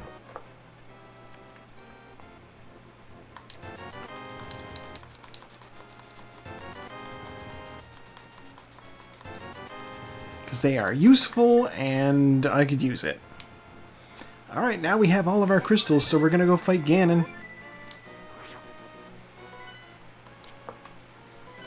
I really wonder where that lamp is. It's probably an ice palace. You know what? Whatever. I don't need to spin.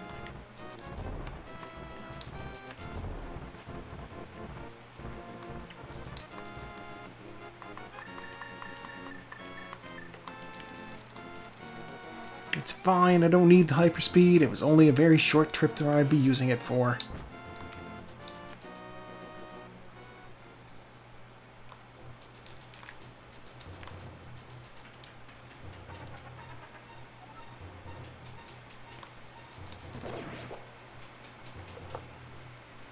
Yeah, God, I had to think about the rooms for a minute. I still don't know what one of those rooms that I did looks like in the dark.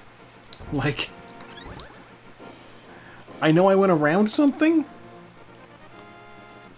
but I don't know what I went around.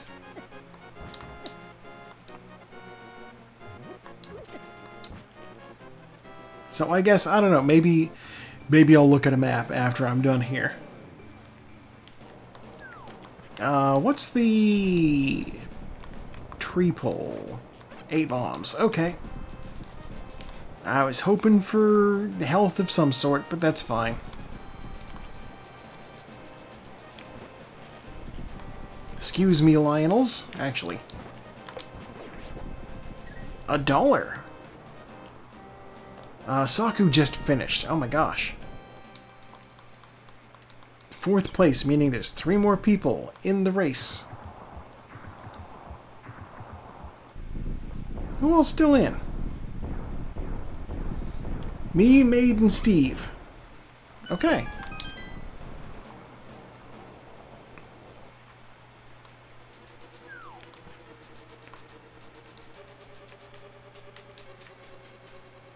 We will see who claims 5th place. bombs. Small key.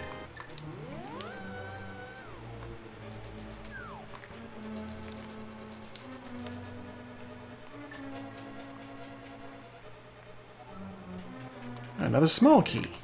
Don't mind if I do.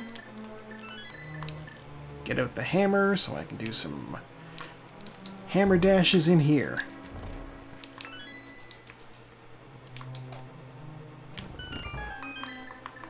Switch back around to the hook shot so I can hook to that. Let's see what's in here. Small key. Bug net. Silver arrows. Well, that's nice.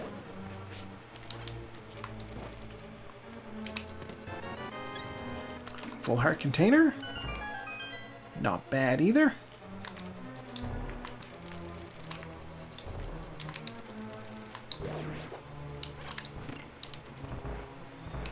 We will check the fire stick room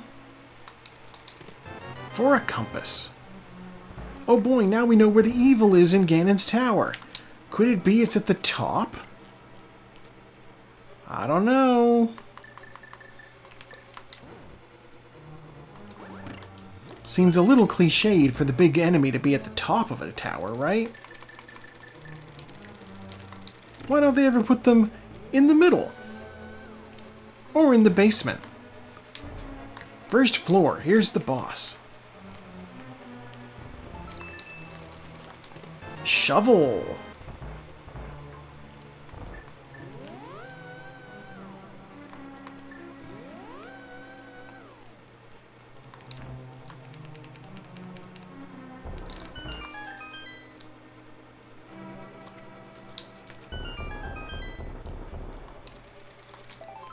Heart piece, the map, heart container, and bombs.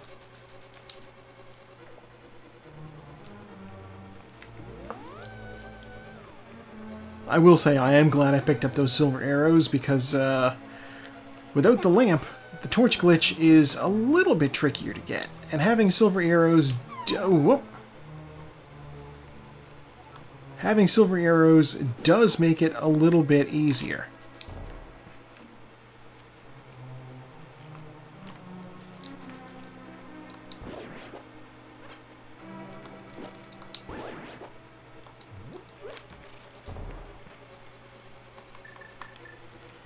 Let's get out our powder. More bombs. Okay. Oh, and of course the silver arrows will make short work of these guys too.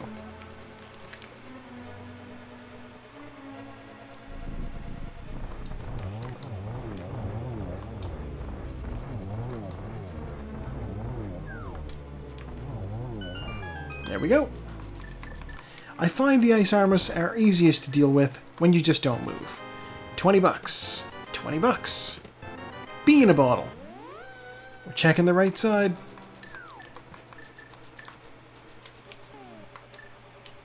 Oh, good bee. I'm going to screw around a little. I'm going to release the good bee when I fight Aghanim. No, I'll release him on Ganon. That'll be fun. Me and the bee make it happen.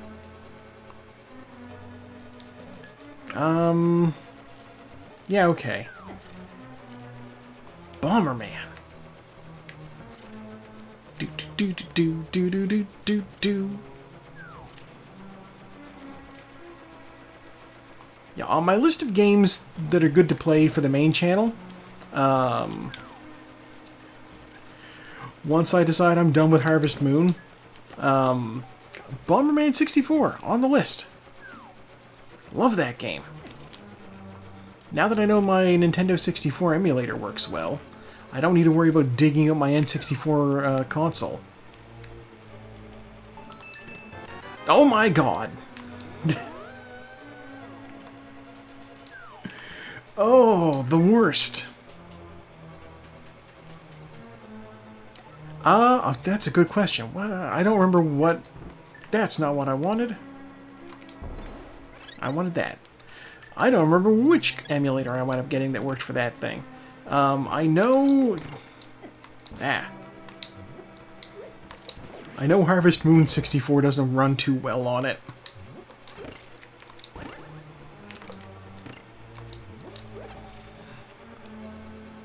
At least it doesn't feel like it. I haven't seen the actual game on the console to, like, compare, but when I pick things up, the game gets some powerful slowdown.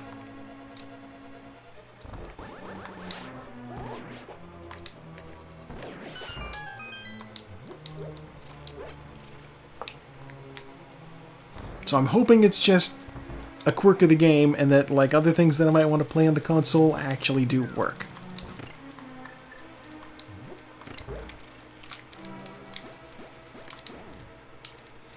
Because, you know, like, there's other things on the N64 that I'm interested in. GoldenEye, the old N64 wrestling games, Perfect Dark, like I said, Bomberman.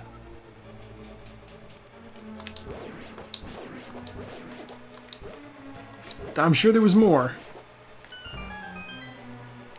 Escaping my brain just a little bit.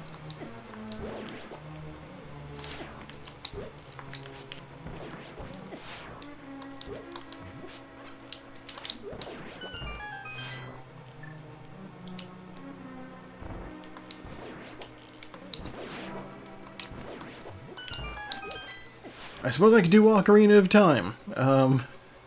That also has a randomizer, but I am not familiar enough with the game in the base version to really be super comfortable doing a randomizer of it.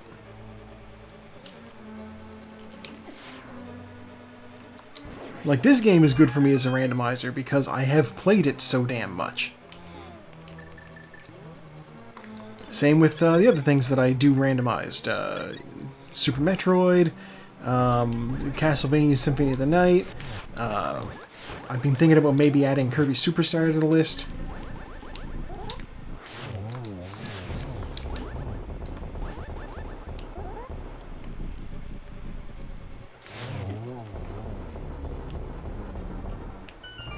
Ah! Well, magic, a bomb, and some health. Okay, up we go. I should have switched to the red cane.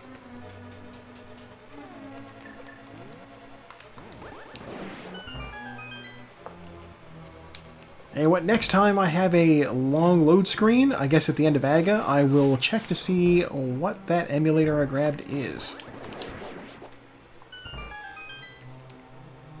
I know there's plenty of people who do this sort of thing, like, on a console, they say. But, like, even if it's, like...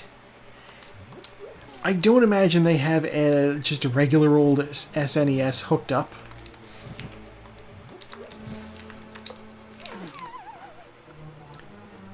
Okay, we're just going to wait for that torch to go out, and then we'll try this again. Can't stand too close when lighting a torch.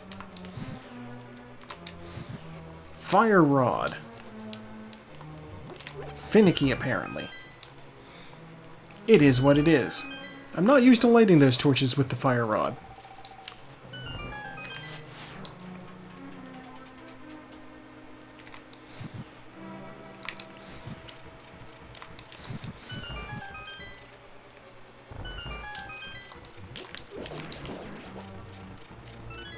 What am I doing?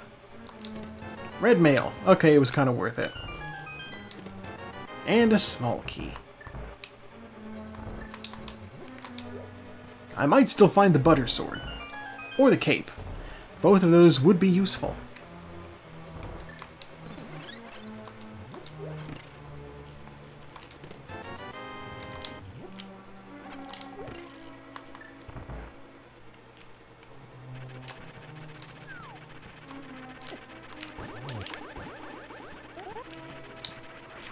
Ugh. No! Down into the pit. Onto the spikes.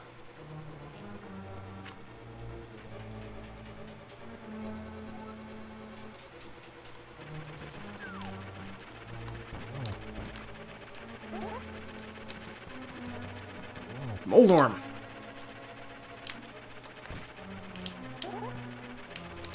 How did I not end up in the pit there? The question is, how much money's going to be in this last chest? It's usually $5. It's 300 bucks. More than 5, but still not enough to be worth it. I'm not going to a shop. Exactly. God, it reminds me of a D&D campaign I played in once, where the DM decided that there wouldn't be any shops for the entire campaign, and so we just kept finding things that we figured would be good loot to sell, and then we never got a location to sell it at. We were just carrying around so much raw iron because, like, metal was scarce in this setting. He was like, oh yeah, technically the iron is worth more than gold. Which just means he was bad at his math. But at the end, we found a place to sell our loot, and we wound up using the loot, the money from the loot sold. Hang on. It is Project 64. Okay. We wound up using the loot from the stuff that we sold in order to buy an army. Think you're so smart? I bet you don't know you can't hum while holding your nose closed. Ow.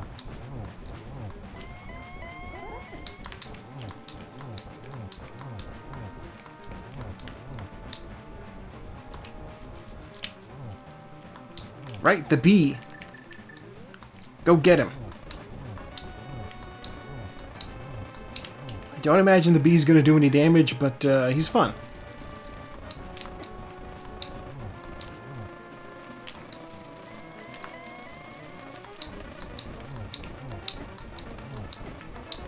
I'm going to drink a blue potion because I am being absolutely haphazard with all of my swings.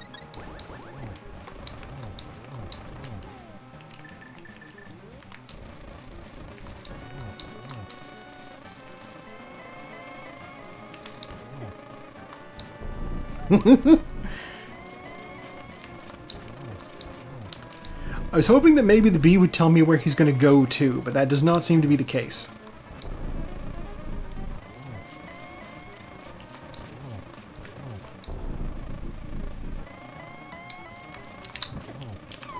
I got bonked off the ledge.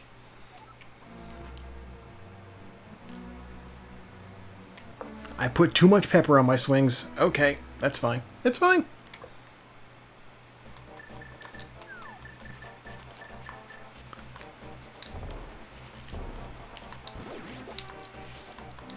I'm going to keep that fairy in a bottle. And we're going to go try this again.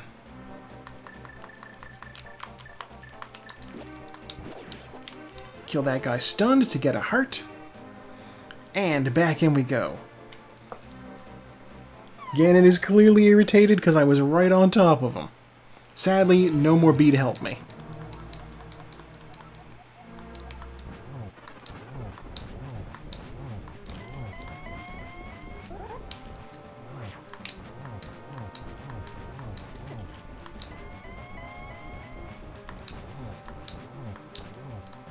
I will say Servo did mention also taking a Ganon loss in their fight.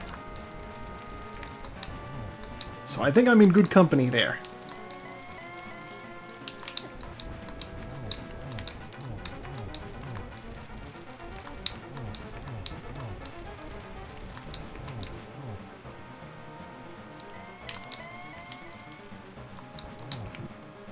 He still got the bat out. How did he still get the bat out? Ridiculous. That bat makes sense. He had loads of time there.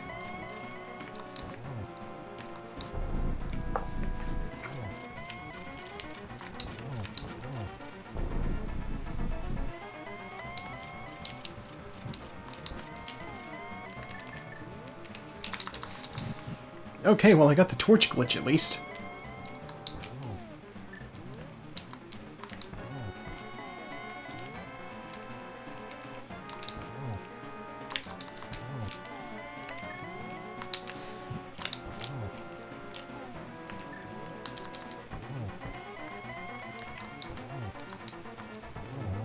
Alright, and now he's dead. Ganon has been dealt with, and Maid just finished. So I'm going to be about 40, 50 seconds behind Maid. Go! Okay. I promise the next seed will be better. Oh.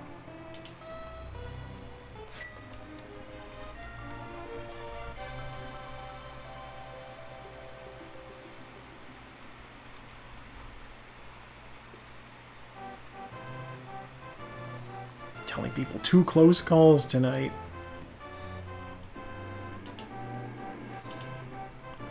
Because we had 2 near ties. One was an actual tie, and then me and Maid almost finished at the same time. So I count that as 2 close calls.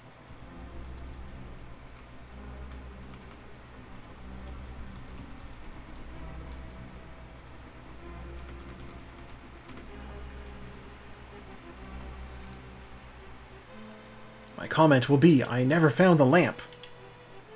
Shabbiness is homecoming. Alright, well we got to see the Sahasrara misname fun little thing they throw in. Uncle likes cash.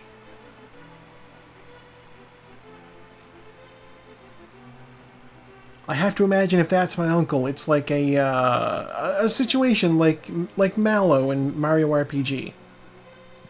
Where he thinks he's a frog, because they kept telling him he's a frog. But he's actually a cloud. I almost said clown.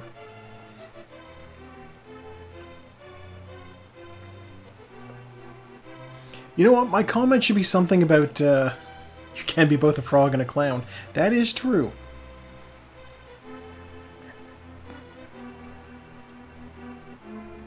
And okay, that was just money. I did not need to worry about the pedestal. I knew that at least. Instead of my comment being about not finding the lamp, maybe it should be about how I forgot to check the chicken shack. Because that was really my downfall. I spent so long checking things and rechecking things at the start of the race because I forgot to check the chicken shack. Oops-a-daisy.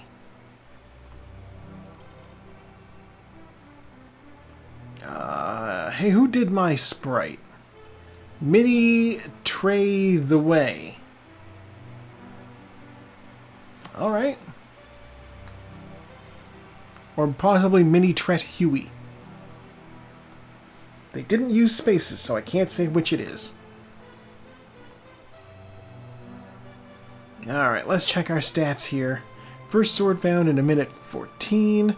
Flute in almost an hour. Mirror 45 minutes in. Oops.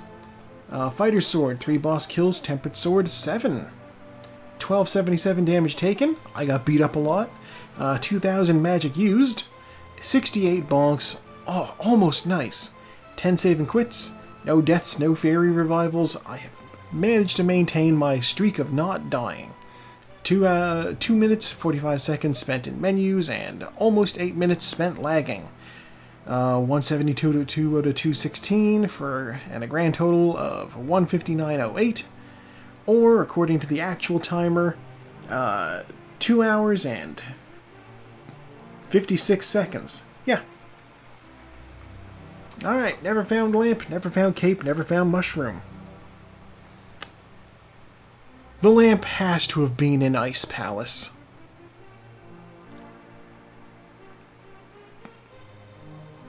That's gotta be it.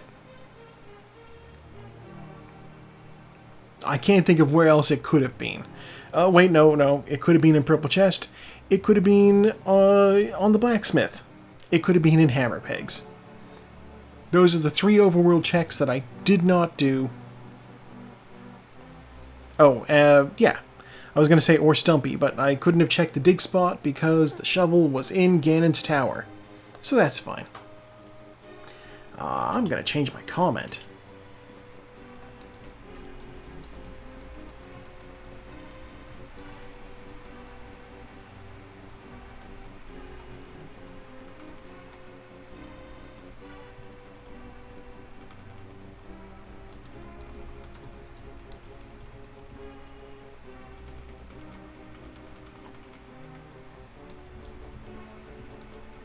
My new comment is, I forgot to check the Chicken Lady's shack, late moon pearl, and I never found the lamp.